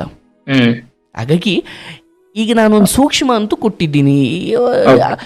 ಆ ಹಿರಿಯರು ನ್ಯಾಯ ಮಾಡೋ ಸಮಯದಲ್ಲೂ ಆಕೆ ಅದೇ ಹಠವನ್ನು ಮುಂದುವರಿಸಿದ್ರೆ ಇಲ್ಲಿ ಯಾರ ಮಾತಿಗೂ ನೀನು ಕಿವಿ ಕೊಡಬೇಡ. ಬಹಳ ಪ್ರೀತಿಯಿಂದ ಅಲ್ಲಿ ಜಗಳ ಮಾಡಿಕೊಂಡು ಒಟ್ಟಿಗೆ ಏನ್ ತಿಂತೀರ ಅದೆಲ್ಲ ಬೇಡ. ಯಾಕಂದ್ರೆ ಅವೆಲ್ಲ ನೋಡಪ್ಪ, ನಾನು ಅಂದ್ಕೊಳ್ತೀನಿ ನನ್ನದನ್ನು ಇವರೆಲ್ಲ ಸೇರಿ ಕಿತ್ಕೊಳ್ತಾವ್ರಿ ಅಂತ. ಯಾರಿಗ್ ಗೊತ್ತು, ನಿಂದ ಅಷ್ಟೇ ಋಣ ಇರಬಹುದು. ನನಗೆ ಒಬ್ಬ ಪ್ರೀತಿಸಿದವನಾಗಿ, ಗಂಡ ಆಗಿ, ನನಗೆ ಅವಳು ಕಂಡ್ರೆ ಇಷ್ಟ ಇರೋನಾಗಿ ನನಗೆ ಅನ್ಸುತ್ತೆ, ಅಯ್ಯೋ ಇವರೆಲ್ಲ ಸೇರಿ ನನ್ನ ಪಾಲಿನದ್ದನ್ನು ಕಿತ್ಕೊಳ್ತಾವ್ರೆ ಅಂತ. ಬಟ್ ನಿನ್ನ ಪಾಲಿನದ್ದು ಅಂತ ಏನಿದೆಯಲ್ಲ ಅದಕ್ಕೆ ನಿನ್ನ ಹತ್ರ ಬರ್ಲಿಕ್ಕೆ ಇಷ್ಟ ಇಲ್ಲ ಅಂದಾಗೆ ನಿನ್ನ ಪಾಲಿಂದ ಹೆಂಗಾಗುತ್ತದು? ಹೌದು. ಮತ್ತೊಂದು ಗುರುಗಳೇ ಒಂದು ಕೇಳ್ತೀನಿ ನಿಮ್ಮ ಹತ್ರ, ಅದೊಂದು ಹೇಳ್ಬಿಡಿ. ಈಗ ಒಂದ್ ಕೇಳ್ತೀನಿ ಗುರುಗಳೇ. ಇವಾಗ ಒಂದು ವಾರದಲ್ಲಿ ಅವ್ರು ಇವಾಗ ಜಾತ್ರೆ ಮುಗಿಲಿ, ಜಾತ್ರೆ ಮುಗಿ ಇನ್ನೊಂದ್ಸಲ ಕರೆಸ್ಬಿಟ್ಟು ನೀನ್ ಹೆಂಡ್ತಿನ ನಾವು ಕೇಳ್ತೀವಿ, ಅವ್ರ ತಾಯಿ ತಂದನ್ನು ಕೇಳ್ತೀವಿ. ಅವ್ರು ಏನ್ ಹೇಳ್ತಾರೆ ಅಂದ್ರೆ ಬೆಂಗಳೂರು ಬಿಡ್ಬೇಕು, ಇಲ್ಲೇ ಬಂದು ಜೀವನ ಮಾಡ ಅಂತ ಹೇಳ್ತಿದಾರೆ. ನಾನು ಆ ಮಾತಿಗೆ ಒಪ್ಪಂದ ಆಗಿಲ್ಲ ಅಂತ ನಾನು ಹಿರಿಯರಿಗೆ ಹೇಳಿದೆ. ಮೊನ್ನೆ 2 ಸಲ ನ್ಯಾಯ ಮಾಡಿದಾಗ ಅದು ಆಗಿಲ್ಲ. ಇವಾಗ ತಿರ್ಗಾ 3ನೇ ಸಲ ಲಾಸ್ಟ್ ಫೈನಲ್ ನ್ಯಾಯ ಆಗ್ತಾ ಇದೆ. ಈ ನ್ಯಾಯದಲ್ಲಿ ಅವ್ರು ತಿರ್ಗಾ ಅದನ್ನ ಹೇಳ್ಬಿಟ್ಟು ನಂಗೆ ದಾರಿ ತೋರಿಸಿ ಅಂತ ಹೇಳಿದೆ ನಾನು. ಅವರು ಮಾತಿಗೆ ಹೇಳಿದ್ರು, ನಾನು ಇನ್ನೊಂದ್ ಮದುವೆ ಮಾಡ್ಕೊಂಡು ಅವ್ರು ಬಂದು ನಾನು ಕರ್ಕೊಳಲ್ಲ ಅಂತ ಹೇಳಿದೆ ನಾನು. ಅವ್ರು ಹೇಳಿದ್ರು, ಇಲ್ಲಪ್ಪ ಇನ್ನೊಂದು ಅವ್ರು ನಿಂಗೆ ಇವಾಗ್ಲೂ ನೀನ್ ಹೆಂಡ್ತಿ, ಇಲ್ಲಪ್ಪ ಅವ್ರು ಅಜ್ಜಿ ತಾತ ಸಂಸಾರ ಮಾಡಂದ್ರೆ ಮಾಡ್ತೀನಿ, ಇಲ್ಲ ಬೇಡಂದ್ರೆ ಇಲ್ಲೇ ಇರ್ತೀನಿ ಅಂತ ನೀನ್ ಹೆಂಡ್ತಿ ಅದೇ ಮಾತು ಹೇಳಿದ್ರೆ, ಅವ್ರು ಕಳ್ಸೋರು ತಾಯಿ ತಂದೆನು ಕಳ್ಸಲ್ಲ ಅಂತ ಅಂದ್ಬಿಟ್ರೆ ನಾನು ಫೈನಲ್ ನಿರ್ಧಾರ ನಿಂಗೆ ಹೇಳ್ತೀನಿ. ಅವಾಗ ನೆಕ್ಸ್ಟ್ ನೀನ್ ಬೇಕಾದ್ರೆ ಮದುವೆ ಆದ್ರೂ ಆಗ್ಬೋದು, ಬಿಟ್ರೆ ಬಿಡ್ಬೋದು. ನಾನು ಡಿವೋರ್ಸ್ ಅವ್ರು ಕೊಡ್ತಾರಂದ್ರೆ ಡಿವೋರ್ಸ್ ನಾವು ನೆಕ್ಸ್ಟ್ ಮಾತಾಡ್ತೀವಿ ಅಂತ ಹೇಳಿದ್ದಾರೆ. ಅಲ್ಲಿವರೆಗೂ ವೇಟ್ ಮಾಡ್ತಾ ಇದ್ದೀನಿ. But ಅದನ್ನ ನಾನು ಹೇಳೋದು, ಎಲ್ಲಿಗೆ ಬಂದಿರಿ ನೋಡಪ್ಪ, ಮದುವೆ ಸಮಯದಲ್ಲಿ ಅಂತ ಯಾವ ವಿಚಾರವೂ ಇರಲಿಲ್ಲ. ಮತ್ತೆ ಅಲ್ಲಿಗೆ ಬಂದಿರ್ಲಿಕ್ಕೆ ಅವ್ರು ನಿನ್ನ ಅತ್ತೆ ಮಾವಲ್ಲ, ಅವ್ರ ಅಜ್ಜಿ ತಾತ, ಅವ್ರಿಗದು. ಹೌದು ಅಂಡ್ ಅಲ್ಲಿ ಹೋಗಿರ್ಲಿಕ್ಕೆ ನಿನಗೂ ಅದಕ್ಕೂ ಏನು ಸಂಬಂಧ ಇಲ್ಲ. ಹೌದೌದು ಸೊ ಅಲ್ಲಿಗೋಗಿರೋ ಒಪ್ಪಂದಕ್ಕೆ ನೀನು ಒಪ್ಕೊಳ್ಳೋ ಅವಶ್ಯಕತೆ ಇಲ್ಲ, ಅದು ಧರ್ಮವೂ ಅಲ್ಲ. ಹೌದು ಗುರುಗಳೇ, ಹೌದು ಹೌದು. ಅಲ್ಲಿ ಬಂದಿರೋದಾದ್ರೆ ನಾವು ಕಳಿಸ್ತೀವಿ, ಅಥವಾ ಅಲ್ಲಿ ಬಂದಿರಬೇಕು. ನೋ, ನಿನ್ನ ದುಡಿಮೆ ಬಿಟ್ಟು ನಿನ್ನ ಮೂಲ ಬದುಕು ಅದೇನು ಅಪ್ಪ ಅಮ್ಮ ಅದು ಯಾಕೋ ಸರಿ ಇಲ್ಲ ಅಂದಾಗ ನೀನು ಇದನ್ನು ಬಿಟ್ಟು ಅಲ್ಲಿಗೆ ಹೋಗಿ ಮತ್ತೆ ಎಲ್ರಿಗೂ ಬೇಡವನಾಗಬೇಡ. ಹೌದು. ಮತ್ತೆ ನೀನು ಅಲ್ಲಿಗೆ ಬಂದು ನಿಂತ್ಕೊಳ್ತೀಯ ಏನಾದರೂ ಮತ್ತೆ ಅವ್ರ ಮಾತಂತ ಹೋದ್ರೆ. ಹೌದು ಗುರುಗಳೇ, ಹೌದು. ನೀನು ಹಂಗೆ ಹೋಗೋದು ಬೇಡ. ಅಲ್ಲಿಗೆ ಹೋಗ್ಲಿ, ಈಗ ತಡಿಯಪ್ಪ ಅವ್ರಿಗೆ ಯಾರು ಗಂಡು ಮಕ್ಳಿಲ್ಲ, ಯಾರಿಗೆ ಹೆಣ್ಣು ಎತ್ತಿರೋರ್ಗೆ ಅವ್ರ ಅಜ್ಜಿ ತಾತನಿಗೆಲ್ಲ ನೀನು ಉತ್ತರ ಕೊಡೋ ಅವಶ್ಯಕತೆ ಇಲ್ಲ. ಅವ್ರಿಗೆ ಎತ್ತಿರೋ ಮನೇಲಿ ಅಂದರೆ ನಿಮ್ಮ ಸೋದರ ಮಾವನ ಮನೆಯಲ್ಲಿ ಅವ್ರು ಕರೆದು ಅವರು ಬಾರಪ್ಪ ನಮ್ಮ ಮನೇಲಿ ಗಂಡು ಮಕ್ಳಿಲ್ಲ, ನೀನು ಎಲ್ಲವನ್ನು ನಡೆಸ್ಕೊಂಡು ಹೋಗಪ್ಪ ಅಂದಿದ್ರೆ ಅದು ಬೇರೆ ಲೆಕ್ಕ. ಇದು ಅತ್ತೆ ಮಾವ ಅದರಿಂದ ಆ ಕಡೆ ಮನೆ ಆಗಿರೋದ್ರಿಂದ ಇಲ್ಲಿ ನೀನು ಜವಾಬ್ದಾರ ಅಲ್ಲ ಅದಕ್ಕೆ. ಅಂಡ್ ಮದುವೆ ಸಮಯದಲ್ಲಿ ಇಂಥ ಒಂದು ಮಾತು ಬಂದಿದ್ರು ಅದಕ್ಕೆ ಕಣಪ್ಪ ಅವತ್ತೇ ಹೇಳಿದ್ರು ಅಂತ ಹೇಳ್ಬೋದಿತ್ತು. ಇದು ಯಾವುದು ಇತ್ತೀಚೆಗೆ ಉಟ್ಕೊಳ್ತಿರೋ ವಿಚಾರ ಅಂದ್ರೆ ಇದಕ್ಕೆ ಮಾನ್ಯತೆ ಕೊಡಬೇಕಾಗಿಲ್ಲ. ಕೊಟ್ಟರೆ ನೀನು ಮುಂದೆ ಅನುಭವಿಸ್ತೀಯ. ನಾನು ಈಗಲೇ ನಿನಗೆ ಹೇಳಿರ್ತೀನಿ, ಅದಕ್ಕೆ ನೀನು ತಲೆ ಕೊಡಬೇಡ. ಇದನ್ನು ಮೀರಿ ಆ ಹಿರಿಯರು ಏನು ಊರಿನವರು ಕರೆದಿದ್ದಾರೆ, ನಾನು ಅವ್ರ ಹತ್ರಕ್ಕೆ ಅಥವಾ ಅಲ್ಲಿಗೆ ನಿನಗೆ ನ್ಯಾಯ ಸಿಗುತ್ತೆ, ಅಲ್ಲಿ ನಿನಗೆ ಯಾವ ಮೋಸನೂ ಆಗಲ್ಲ. ನೀನು ಅಲ್ಲಿಗೆ ಹೋಗು ಅಂತಲೇ ನಾನು ನಿನ್ನನ್ನು ಅಲ್ಲಿಗೆ ದೂಕ್ತಾ ಇದ್ದೀನಿ. ಬಟ್ ನನ್ನ ಸೂಕ್ಷ್ಮ ಸಲಹೆ ಒಂದಿದೆ, ಅದೇನೆಂದರೆ ಈ ಹೆಣ್ಣಿನ ಈಕೆಯ ವಿಚಾರದಲ್ಲಿ ತೀರಾ ಪ್ರಾಣ ಕಳ್ಕೊಳ್ಳುವಷ್ಟು ಹುಚ್ಚನಾಗಬೇಡ. ಬಂದ್ರು ಬರದೇ ಹೋದ್ರು ಅದಾದ್ಮೇಲೆ ಏನಾಯ್ತು ಅಂತ ನನ್ನ ನೀನು ಬಂದು ಮಾತಾಡು. ಬಟ್ ಇಲ್ಲಿಗೆ ನಾನು ಹೇಳೋದು, ಅವ್ರನ್ನ ದ್ವೇಷಕ್ಕೂ ಹೋಗ್ಬೇಡ. ನೀನು ಅಂದ್ಕೋ, ನನ್ನ ಪಾಲಿಂದ ಇಷ್ಟೇ, ಬಂದ್ರು ಅದು ನನ್ನ ಪಾಲು, ಬರದೇ ಹೋದ್ರು ಅಷ್ಟೇ ನನ್ನ ಪಾಲು. ಪ್ರಾಣ ಕಳ್ಕೊಳ್ಳೋದು, ಏನು ಕುಡಿಯೋದು ಇಲ್ಲಪ್ಪ, ಜೀವನ ನೋಡೋದು. ನೀನು ನೋಡ್ತಾ ಇದ್ದೀವಿ ಎಂತೆಂತೋ ಹೆಣ್ಮಕ್ಳು ಕಟ್ಕೊಂಡು ಗಂಡನೇ ಬಿಟ್ಟು ಹೋದ್ಮೇಲೆ ಪ್ರಾಮಾಣಿಕವಾಗಿ ನಿಯತ್ತಿಂದ ದುಡಿದು ಬದುಕ್ತಾ ಇದ್ದಾರೆ. ಅಂಥದ್ರಲ್ಲಿ ನೀನೇನೋ ಮಾಡಿಕೊಂಡು ಇಲ್ಲ, ಆ ಹಿರಿಯರ ಹತ್ರ ಹೋಗು, ಅದೆಲ್ಲ ಹಬ್ಬ ಆಗದ ಮೇಲೆ ವಿಚಾರ ಮಾಡು. ಆಗಲೂ ನಾನು ಅಜ್ಜಿ ತಾತ ಬಿಟ್ಟು ಬರಲ್ಲ, ಅವ್ರು ಹೇಳ್ದಂಗೆ ಕೇಳ್ತೀನಿ ಅಂದರೆ ಅವರೇ ಹೇಳೋಕ್ಕಿಂತ ಮುಂಚೆ ನೀನೇ ಅದರಿಂದ ಬಹಳ ನಯವಾಗಿ ದೂರ ಆಗು. ಆ ಇನ್ನೊಂದಾಗೋದು ಮತ್ತೊಂದಾಗೋದು ಅದೆಲ್ಲ ಮುಂದಿನ ಮಾತು. ಈಗ ಸದ್ಯಕ್ಕೆ ಮೊದಲು ಬದುಕಿಗೆ ಒಂದು ಕ್ಲಾರಿಟಿ ತಗೋ. ಯಾರನ್ನೋ ನನ್ನವರು ಅಂತ ವರ್ಷಲ್ಲ ಇದ್ದುಬಿಟ್ಟು ಆ ವರ್ಷದ ಕೊನೆಯಲ್ಲಿ ನಿಮಗೂ ನಮಗೂ ಸಂಬಂಧ ಇಲ್ಲ ಅಂದಾಗ ಮತ್ತು ನಾನು ವರ್ಷ ಪೂರ್ತಿ ಕಾಯ್ತಾ ಕೂತಿದ್ನಲ್ಲ, ಆ ಸಮಯನೂ ವ್ಯರ್ಥ. ಭಾವನಾತ್ಮಕವಾಗಿ ಪೆಟ್ಟು ಸುಮ್ಮನೆ ಈ ಬಾಂಧವ್ಯಗಳ ಸಂಘರ್ಷಗಳನ್ನು ಮುಂದೂಡ್ಕೊಂಡು ಹೋಗ್ಬೋದು. ಅದಕ್ಕೊಂದು ಕ್ಲಾರಿಟಿ ಸಿಗಬೇಕು. ಹಾಗಾಗಿ ಈ ವಿಚಾರದಲ್ಲಿ ಆರೋಗ್ಯ ಕಾಪಾಡ್ಕೊ. ಆ ಹಿರಿಯರು ಏನು ಹೇಳ್ತಾರೆ ಕೇಳು, ಎಲ್ಲರೂ ಸೇರಿ ಕಳಿಸ್ಕೊಟ್ರ ಹಳೆಯರು ಯಾವುದು ತಗಾದೆ ತೆಗಿದಂಗೆ ಚೆನ್ನಾಗಿ ನೋಡ್ಕೊ. ಇಲ್ಲ ಅದನ್ನು ಮೀರಿ ಅವ್ರು ಮತ್ತೆ ಅದನ್ನೇ ಮಾಡ್ತಾರ, ಆಯ್ತು ಕಣ್ರಪ್ಪ ನಂದೇ ತಪ್ಪಾಯ್ತು ಅಂತ ಹೇಳಿ ಅದೇ ಕಲ್ಲೆಸ್ತವ್ರ ಕಡೆ ನೀನು ಬೆಣ್ಣೆ ಎಸಿ.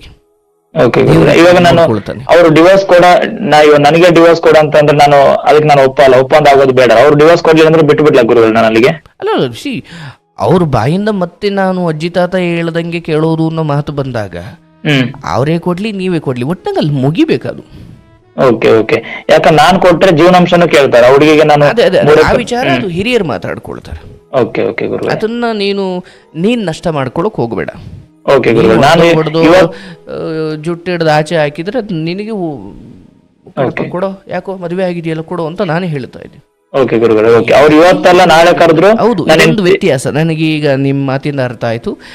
ನಾವೇ ಕೊಟ್ರೆ ಅದು ನಾವು ಜೀವನಾಂಶ ಕೊಡ, ಅವರೇ ಕೊಟ್ರೆ ಅಲ್ಲಿ ಏನು ಇರಲ್ಲ ಅಂತ. ಹಾಗಾಗಿ ಆ ಸಭೆಯಲ್ಲಿ ಬಹುಶಃ ನನ್ನ ಪ್ರಕಾರ ನಿಮ್ಮ ಜೊತೆ ಬಂದು ಬದುಕೋ ನಿರ್ಧಾರ ಆಕೆ ಮಾಡ್ತಾಳೆ. ಗುರುಗಳೇ ಮತ್ತೊಂದು ಏನ್ ಗೊತ್ತಾ ಗುರುಗಳೇ, ಅವ್ರು ಕೇಳಿದಾಗೆಲ್ಲ ನನ್ ಕೆಲ್ಸಕ್ಕೆ ಹೋಗ್ಬಂದ ಗೋಬಿ ಕೊಡಂದ್ರೆ ಗೋಬಿ ತರಿಸ್ತಿದ್ದೆ. ಅವ್ರು ಪಾನಿಪುರಿ ಅವ್ರು ಕೇಳಿದಾಗೆಲ್ಲ ಅವ್ರಿಗೆ ಮನೆ ಬಟ್ಟೆ ಒಗ್ಯಕ್ಕಾಗಲ್ಲ, ನನಗೆ ವಾಷಿಂಗ್ ಮಿಷಿನ್ ಕೊಡಿಸ್ದೆ, ನನಗೆ ಕುಡಿಯಕ್ ನೀರು ಎಲ್ಲಾ ತರ ಮಾಡ್ದೆ ಗುರುಗಳೇ. ನನ್ನ ಜೀವನ ಮುಡಿಪ. ನನಗೆ ಹುಷಾರಿಲ್ಲ ಅಂದ್ರು ಅವ್ಳು ನೈಟ್ 2 ಗಂಟೆ ಹುಷಾರಿಲ್ಲ, 2 ಗಂಟೆಗೂ ಹಾಸ್ಪಿಟ್ಲ್ ಇರ್ಲಿಲ್ಲ, ಮಣಿಪಾಲ್ ಹಾಸ್ಪಿಟ್ಲ್ ಕರ್ಕೊಂಡು ಎಲ್ಲಾ ತರ ಅವಳನ್ನು ಚೆನ್ನಾಗಿ ನನ್ನ ತಾಯಿಗಿಂತ ಹೆಚ್ಚಾಗಿ ನೋಡ್ಕೊಂಡೆ ಗುರುಗಳೇ. ಅದ್ರ ನಡು ನೀರಲ್ಲಿ ಕುಸಿ ಕೊಯ್ದು ಹೋಗ್ಬಿಟ್ಟು ಗುರುಗಳೇ. ತಿನ್ನೋದಕ್ಕೆ ಮಾಡಿದೀಯಾ, ಬೇರೆ ಯಾರಿಗೂ ಮಾಡಿದೀಯಲ್ವೇ? ಇಲ್ಲ ಗುರುಗಳು, ಅಷ್ಟೊಂದು ಪ್ರೀತಿ ತೋರಿಸಿದ್ರು ನನ್ನ ಪ್ರೀತಿನ ಕಾಲ ಓದ್ಬಿಟ್ಟು ಹೋದ್ಲು ಗುರುಗಳೇ. ಈಗ ಅಷ್ಟೆಲ್ಲ ಮಾಡಿದಾಗ ನೀನು ಹೆಂಡತಿಯಾಗಿದ್ಲು, ಈಗ ಅದು ಇಲ್ಲ. ಬಟ್ ನಾನು ಅವತ್ತು ಮಾಡಿದೆ ಬೇಡ, ಅದು ಯಾವುದನ್ನು ಅದೊಂದು ಆ ಜಾಗದಲ್ಲಿ ಬೇರೆ ಯಾರಿದ್ರು ನಾನು ಅದನ್ನು ಮಾಡ್ತಿದ್ದೆ ಎಂದು ಹೌದು ಗುರುಗಳೇ. ಆ ಗುಣ ಬರಲಿ. ಯಾಕಂದರೆ ಗಂಡನಾಗೋದು ಮಗನಾಗೋದು ಅದು ಆಮೇಲೆ ಮೊದಲು ಮನುಷ್ಯನಾಗೋಣ. ಹೌದು ಗುರುಗಳೇ. ಮತ್ತೊಂದು ಗುರುಗಳೇ, ಮನೆಯಲ್ಲಿ ಒಬ್ನೇ ಇರೋಕ್ಕೂ ಭಯ ಆಗುತ್ತೆ. ಅವಳ ಓಡಾಡಿರೋ ಜಾಗ, ಆಮೇಲೆ ಅವಳ ಬಟ್ಟೆ, ಇನ್ನೊಂದ್ ಸ್ವಲ್ಪ ಬಟ್ಟೆ ಇದೆ, ಅವಳ ಸೀರೆ ಇದೆ, ಆಮೇಲೆ ಅವಳು ಅಡಿಗೆ ಮಾಡಿರೋದು, ಆಮೇಲೆ ಮನೆ ಮುಂದೆ ಇದು ಈ ಮುಗ್ದೇ ಹೋಯ್ತು ಅನ್ನೋ ಹಂತಕ್ಕೆ ನೀನು ಬರಬೇಡ. ಅಂದ್ರೆ ಒಬ್ನೇ ಇರೋಕ್ಕೂ ಮನೇಲಿ ತುಂಬಾ ಟೆನ್ಷನ್ ಆಗ್ತದೆ. ಅದಕ್ಕೆ ಏನ್ ಮಾಡ್ಬೇಕು ಗುರುಗಳೇ? ಅರ್ಥ ಆಯ್ತು. ಆದ್ರೆ ನನ್ನ ಮಾತನ್ನ ಮತ್ತೆ ಮತ್ತೆ ಕೇಳು, ಇದಿನ್ನೂ ಮುಗ್ದಿಲ್ಲ. ಅಂಡ್ ನೀನು ಕಳ್ಕೊಳ್ಳೋಕೆ ನೀನೇನು ತಂದೂ ಇರಲಿಲ್ಲ. ಯಾವುದು ನಿಂದಲ್ಲ. ಹೌದು.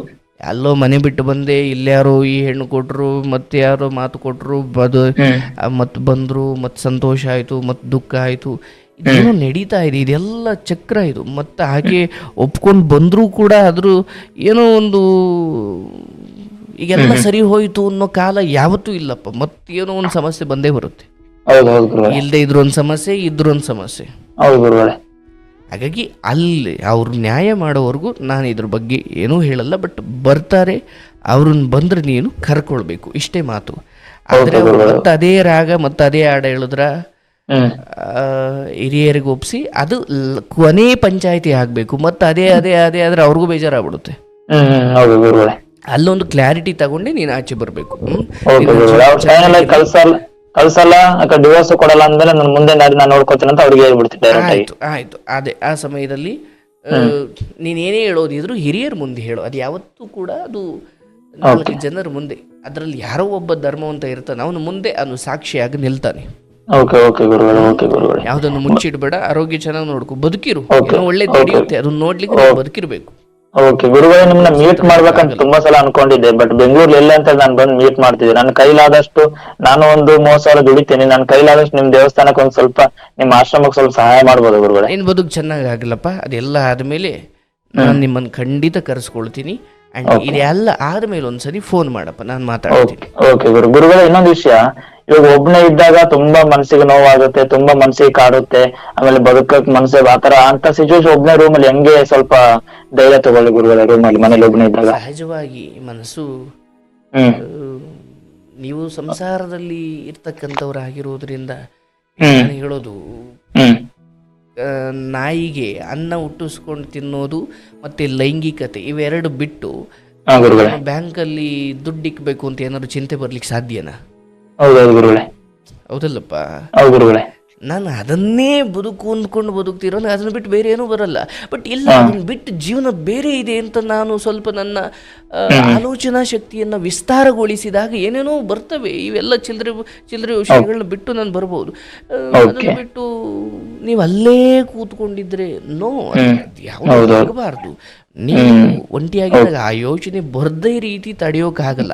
ಅಂದ್ರೆ ಅವಳ ಮೇಲೆ, ಅಂದ್ರೆ ಇವಾಗ ಅವಳ ಮೇಲೆ ಪ್ರೀತಿ ನನ್ಗೆ ಹೋಗ್ಬಿಟ್ಟಿದೆ. ಇವಾಗ ಮನಸ್ಸು ಕಲ್ಲಾಗಿ ಸ್ವಲ್ಪನ ಇದೆ. ಇವಾಗ 1 ವೀಕ್ ಇಂದ ತುಂಬಾ ಕೊರಗೋಗ್ಬಿಟ್ಟಿದೆ. ತುಂಬಾ ನನ್ ವೆಯ್ಟ್ ಬಂದ್ಬಿಟ್ಟು 52 kg ನಾನಿರೋದು. ಇವಾಗ ಹತ್ತತ್ರ ಎಷ್ಟು ಕೆಜಿ ಲಾಸ್ ಆಗಿ ಅಂದ್ರೆ 47 ವರ್ಗೆ ಬಂದ್ಬಿಟ್ಟಿದೆ. 46 ವರ್ಗೆ ಇದೆ ನನ್ ವೆಯ್ಟ್ ಇವಾಗ. ಅಷ್ಟೊಂದು ಕೊರಗೋಗ್ಬಿಟ್ಟಿದ್ದೇನೆ. ಆಮೇಲೆ ಹೇಳ್ತಾ ಇದ್ ನೋಡಪ್ಪ, ಈ ಹೆಣ್ಣು ಮದುವೆ ಪಂಚಾಯಿತಿ ಇದೆಲ್ಲವನ್ನು ಮೀರಿದೊಂದು ಬದುಕಿದೆ. ಈಗಲೇ ಗೊತ್ತಾಗಲ್ಲ, ಇನ್ನೊಂದ್ ಸ್ವಲ್ಪ ಸಮಯ ಬೇಕಾಗುತ್ತೆ. ಈಗಲೇ ಏನೇನೋ ಯೋಚನೆ ಮಾಡ್ಕೊಂಡು ಕೂತ್ಕೊಳ್ಬೇಡ. ಇಲ್ಲ, ಎಲ್ಲ ಒಳ್ಳೇದೇ ಆಗುತ್ತೆ. ಕಡೆಗೆ ಯಾವುದು ಆಗಲ್ಲ ಅಂದ್ರೆ ಸಮಾಜ ಸೇವೆ, ಜನಸೇವೆ ಮಾಡ್ತಾ ನನ್ನ ಬದುಕನ್ನು ಮುಡಿಪಿಡ್ತೀನಿ ಹೊರತು ನಾನು ಸುಮ್ಮನೆ ಯಾರ್ದೋ ಕಾರಣಕ್ಕೆ ನನ್ನ ಜೀವವನ್ನು ಬಲಿ ಕೊಡ್ಲಿಕ್ಕೆ ನಾನು ತಯಾರಿಲ್ಲ. ಆಗೋದೆಲ್ಲ ಒಳ್ಳೇದಕ್ಕೆ ಆಗುತ್ತೆ. ಕೆಲಸ ನಡೀತಾ ಇದೆ, ಸಂಬಳ ಬರ್ತಾ ಇದೆ, 3 ಹೊತ್ತು ಊಟ ಇದೆ, ಇರೋಕ್ಕೂ ಜಾಗ ಇದೆ. ಮಳೆ ಬಂದ್ರೆ ಇವತ್ತು ಎಷ್ಟೋ ಜನ ಮೆಟ್ರೋ ಸ್ಟೇಷನ್ ನಡೆ ಎಲ್ಲೆಲ್ಲೋ ಮಲಗುತ್ತಾ ಇದ್ದಾರೆ. ನಿಮಗೆ ಅದು ಅಂಥದ್ದೇನು ಬಂದಿಲ್ಲ ಇನ್ನು. ಇಲ್ಲ ಗುರುಗಳೇ, ದೇವರು ಎಲ್ಲಾನು ಕೊಟ್ಟಿದ್ದಾನೆ ಗುರುಗಳೇ, ಬಟ್ ಮನಸ್ಸಿಗೆ ನೆಮ್ಮದಿ ಕೊಟ್ಟಿಲ್ಲ ಗುರುಗಳೇ. ಒಂದ್ ಯಾವುದೋ ವಿಚಾರದಲ್ಲಿ ನೋವು ಕೊಟ್ಟು ನೋವು ತಿಂದಾಗಲೇ ಬದುಕು ಪರಿಪಕ್ವವಾಗೋದು. ಹೌದು ಗುರುಗಳೇ. ಹಾಗಾಗಿ ಇದೊಂದು ಅನುಭವ. ಅದನ್ನೇ ತಡೆಯಪ್ಪ, ಇವನು ಹೆಂಡತಿಯೊಂದಿಗೆ ಇಷ್ಟೆಲ್ಲ ತುಂಬಾ ಏನೇನೋ ಸಮಸ್ಯೆ ಮಾಡ್ಕೊಂಡಿದ್ದ ಅಂತ ನಿನ್ನ ನರಕಕ್ಕೂ ದೂಡಲ್ಲ. ಇದಕ್ಕೂ ನಿನ್ನ ನರಕಕ್ಕೂ ಸಂಬಂಧನೇ ಇಲ್ಲ. ಇವೆಲ್ಲ ಬದುಕಿನ ಏಳು ಬೀಳುಗಳು. ಇದನ್ನ ದಾಟಿ ಎಲ್ಲ ಒತ್ತಡಗಳ ಎಲ್ಲ ತುಳಿಯುವ ಜನರನ್ನು ಮೀರಿ ಎದ್ದು ನಿಲ್ಲೋದೇ ಬದುಕು. ಆ ತುಳಿಯೋರ ನಡುವೆ ನೀನೇ ಏನೋ ಮಾಡ್ಕೊಂಡು ಸತ್ತು ಬಿಟ್ರೆ ಉಕಣಪ್ಪ ಇವಂದೇ ತಪ್ಪಿಂತು ಅಂತ ಕಡೆಗೆ ನಿನ್ನ ವ್ಯಕ್ತಿತ್ವದ ಬಗ್ಗೆ ಜನ ಕೆಟ್ಟದ್ದು ಮಾತಾಡ್ಲಿಕ್ಕೆ ಶುರು ಮಾಡಿದಾಗ ನೀನು ಸ್ವರ್ಗಕ್ಕೆ ಹೋದ್ರೂ ನೆಮ್ಮದಿಯಾಗಿರೋ ಕಾಲ. ಹೌದೌದು ಗುರುಗಳೇ. ನೀನು ಏನೂ ಮಾಡಿಲ್ಲ ಅಂದರೆ ನೀನು ಅದರಿಂದ ಹೊರಗಡೆ ಬಂದಾದರೂ ಸರಿ, ಅವ್ರು ಎಷ್ಟೇ ಕೋಟ್ಯಾಧಿಪತಿಗಳಾಗಲಿ, ನನ್ನ ವ್ಯಕ್ತಿತ್ವಕ್ಕೆ ಅಲ್ಲಿ ಬೆಲೆ ಇಲ್ಲ ಅಂದರೆ ನಾನು ಅಲ್ಲಿ ಇರಬಾರ್ದು. ಇಂಥ ಹಠವಾದಿ ವ್ಯಕ್ತಿತ್ವ ಇರಬೇಕೆ ಹೊರತು ಒಂದು ನನಗೆ ಬೆಲೆ ಇಲ್ಲದವ್ರಿಗೋಸ್ಕರ ಸಾಯೋದು, ಯೋಚನೆ ಮಾಡೋದು, ಕೊರಗೋದು ಇದ್ಯಾವುದಯ್ಯ ಇದು? ಇನ್ನೊಂದು ಗುರುಗಳೇ, ನಾನು ಉಟ್ಕೊಂಡಿರೋ 2 ಪ್ಯಾಂಟು 2 ಶರ್ಟ್ ಇತ್ತು ಅವ್ರ ಅಜಿತಾತ ಮನೇಲಿ. ಅವ್ರದನ್ನು ಏನ್ ಮಾಡಿ ನಾನು ಜೀವಂತ ಇರುತ್ತೆ ಅದನ್ನು ಸುಟ್ಟಾಕ್ಬಿಟ್ಟವ್ರಂತೆ. ಬಿಡಪ್ಪ ಅದೆಲ್ಲ ಈಗ ನೀನು ತಲೆಯಲ್ಲಿ ಈಗ ನೀನು ಅದನ್ನೆಲ್ಲ ಯೋಚನೆ ಮಾಡದೆ ಹೋದ್ರೆ ಅದು ಮುಗಿದೇ ಇರೋ ಕತೆ. ಬಿಟ್ಬಿಡು, ಅದೆಲ್ಲ ಯೋಚನೆಯನ್ನು ಬಿಟ್ಟು ಇಲ್ಲ ಒಳ್ಳೇದಾಗುತ್ತೆ, ಅತಿ ಶೀಘ್ರದಲ್ಲಿ ಒಳ್ಳೇದಾಗುತ್ತೆ. ಇಷ್ಟರಲ್ಲೇ ನಿನ್ನ ಆಲೋಚನೆ ಇರಬೇಕು. ನಿನ್ನ ಕೆಲಸ, ನಿನ್ನ ಆರೋಗ್ಯ, ನಿನ್ನ ಫ್ರೆಂಡ್ಸು ಅಥವಾ ನಿನ್ನ ಏನೋ ಒಂದಷ್ಟು ಒಳ್ಳೊಳ್ಳೆ ವಿಚಾರ ಇದ್ದಾವೆ, ಅವನ ಬಗ್ಗೆ ಯೋಚನೆ ಮಾಡು. ಅದನ್ನು ಇವನು ಸುಟ್ಟು ಹಾಕ್ಬಿಟ್ರಂತೆ ಏನೇನು ಯೋಚನೆ ಮಾಡ್ಕೊಂಡು ಕೂತಿದೀಯಪ್ಪ ನೀನು. ಹೋಗ್ಲಿಕ್ಕೆ ಏನೇನು ಬೇಕೋ ಎಲ್ಲವೂ ನಿನ್ನ ಹತ್ರ ಇದೆ. ಹೌದು, ನೀವ್ ಹೇಳ್ದಂಗೆ ಗುರುಗಳೇ, ಅವಳು ಬಂದ್ರೆ ಇದೇ ನ್ಯಾಯ ಆಗಿ ಅವಳು ಬಂದ್ರೆ ಒಳ್ಳೆ ಪ್ರೀತಿಯಿಂದ ಕರ್ಕೊಂಡ್ ಬರ್ತೀನಿ. ಅವ್ರಿಗೆ ನೀನ್ ಕರ್ಕೊಂಡ್ ಹೋಗ. ಅದು ಮತ್ತೆ ಹಾಗೆ ಆಯ್ತು ಅಂದ್ರೆ ಅವರೇ ಕೊಡ್ತಾರೋ ನೀನೇ ಕೊಡ್ತೀವಿ, ಒಟ್ನಾಗ ಅದು ಮುಗಿಸ್ಕೊ. ಓಕೆ, ಅವ್ರಿಗೆ ಹೇಳ್ಬಿಡ್ತೀನಿ ಅವ್ರು ಅಜಿತಾತ ಮನೇಲೆ ಇರ್ತೀನಿ ಅಂತಂದ್ರೆ ಸರಿ, ನನಗೆ ಅಜಿತಾತ ಮನೇಲೆ ಇರ್ಲಿ, ಅವಳು ನನಗೊಂದು ದಾರಿ ತೋರಿಸ್ಕೊಡು. ಹಿರಿಯರ ಮುಂದೆ ಅದು ಕ್ಲಾರಿಟಿ ತಗೊಂಡ್ ಬಾರಪ್ಪ. ಓಕೆ ಓಕೆ ಗುರುಗಳು, ಓಕೆ ಗುರು, ಒಳ್ಳೇದಾಗ್ಲಿ. ಈಶ್ವರ. ಸ್ನೇಹಿತರೆ, ಬಹುಶಃ ಕೆಲವೊಂದು ವಿಚಾರಗಳನ್ನು ನಿರ್ಧಾರ ಮಾಡೋ ಸಮಯದಲ್ಲಿ ಎರಡೂ ಕಡೆ ಮಾತುಗಳನ್ನು ನಾನು ಕೇಳಬೇಕು ಅಂತ ಅನಿಸುತ್ತೆ. ಬಟ್ ಕೆಲವೊಂದು ಮಾತ್ರ ನನಗನ್ಸುತ್ತೆ ಓಕೆ, ಎರಡೂ ಕಡೆ ಕೇಳದೆ ಹೋದರೂ ಕೆಲವೊಂದು ತೀರ್ಪನ್ನು ಕೊಡ್ಬೋದು ಅಂತ. ಸೊ ಹಾಗೆ ಆ ಹೆಣ್ಮಗಳು ಯಾಕೆ ಆ ಅಜ್ಜಿ ತಾತನ, ಈಗ ಅಜ್ಜಿ ತಾತನ ಜೊತೆ ಬೆಳೆದಿರೋರು, ಈ ಬಾಂಧವ್ಯದೊಳಗಡೆ ಸಿಗಾಕೊಂಡಿರೋರು ಪಾಡೆಲ್ಲ ಹಿಂಗೆ. ಅದು ಯಾವ ಮಟ್ಟಿಗೆ ಇರುತ್ತೆ ಅಂದರೆ, ಕಟ್ಕೊಂಡು ಗಂಡನ ಮಾತನ್ನು ಮೀರಾದರೂ ಸರಿ, ನಾನು ನನ್ನ ಅಜ್ಜಿ ತಾತನ ಮಾತು ಮೀರಲ್ಲ. ಇಲ್ಲಿ ಮಾತು ಅಜ್ಜಿ ತಾತಂದೋ ಗಂಡಂದೋ ಅಂತಲ್ಲ, ಸತ್ಯದ್ದು ಅಂತ, ಧರ್ಮದ್ದು. ಅದು ಅಜ್ಜಿ ತಾತ ಹೇಳಿದ್ರೆ ಯಾರಾದ್ರೇನು, ಧರ್ಮದ್ದು. ಹಂಗಿದ್ದಾಗ ಮಾತ್ರ ಬದುಕು ಚಂದ. ಅದನ್ನು ಬಿಟ್ಟು ನಾನು ಅಜ್ಜಿ ತಾತನ ಮಾತು ಮೀರಲ್ಲ ಅದು ಇದು ಅಂದರೆ ಮೀರಬೇಡಿ. ಮೀರಿ ಅಂತ ಯಾರು ಹೇಳಿರೋದು? ಆದರೆ ತಾಳಿ ಕಟ್ಟಿಸ್ಕೊಂಡ ಮೇಲೆ ಗಂಡನ ಜೊತೆ ಬದುಕೋದು ಮುಖ್ಯ. ಈತನದ್ದೇನೋ ಸಮಸ್ಯೆ ಇದ್ದರೆ, ತಪ್ಪಿದರೆ, ಅಥವಾ ಈತ ಏನೋ ಅಕ್ರಮ ಸಂಬಂಧ ಮಾಡ್ಕೊಂಡಿದ್ರೆ, ಬೇರೆ ಏನೋ ಕೆಟ್ಟ ಚಟ ಇದ್ದರೆ ಕಾರಣ ಕೊಡಿ, ಬಿಟ್ಟು ಹೋಗಿ. ಅಥವಾ ಹಿರಿಯರ ಮುಂದೆ ಹೇಳಿ, ನೋಡ್ರಪ್ಪ ಇಂಥ ಗನಂದಾರಿ ಕೆಲಸ ಮಾಡಿದ್ದಾನೆ, ಹೋಗಿರಿ ಮಕ್ಕೆ ಅಂತ. ಅದನ್ನು ಬಿಟ್ಟು ನೀವು ಕೊಡೋ ಕಾರಣ ಹೆಂಗಿದೆ ಅಂದರೆ, ನಾನು ಅಜ್ಜಿ ತಾತ ಹೇಳಿದ್ರೆ ಮಾತ್ರ ಬರ್ತೀನಿ, ಇಲ್ಲಾಂದರೆ ಬರಲ್ಲ ಅಂದರೆ, ಇದೊಂದು ಕಾರಣನ ಇದು? ಇದು ಈ ಹೆಣ್ಮಗಳಿಗೆ ಅಂತಲ್ಲ, ಇಂಥವರು ತುಂಬ ಜನ ಇದ್ದಾರೆ. ನಾಳೆ ದಿನ ಅನುಭವಿಸ್ತಾರೆ. ಏನೊಂದು ಅಜ್ಜಿ ತಾತ ಇರೋವರೆಗೂ, ಒಂಚೂರು ಯೌವನ ಇರೋವರೆಗೂ, ಸೌಂದರ್ಯ ಇರೋವರೆಗೂ ಹಂಗೆ ಹಾಡಬಹುದು.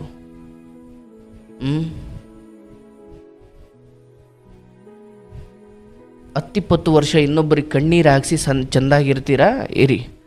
ಆದರೆ 20 ವರ್ಷದ ಆ ಮೋಸ ಮಾಡಿದ ಬುದ್ಧಿ ಅದಾದ 1-2-3 ವರ್ಷಕ್ಕೆ ನರಕ ತೋರಿಸೋದು. 20 ವರ್ಷದ ಸಂತೋಷ ಮರೆತೇ ಹೊಂಟೋಗುತ್ತೆ.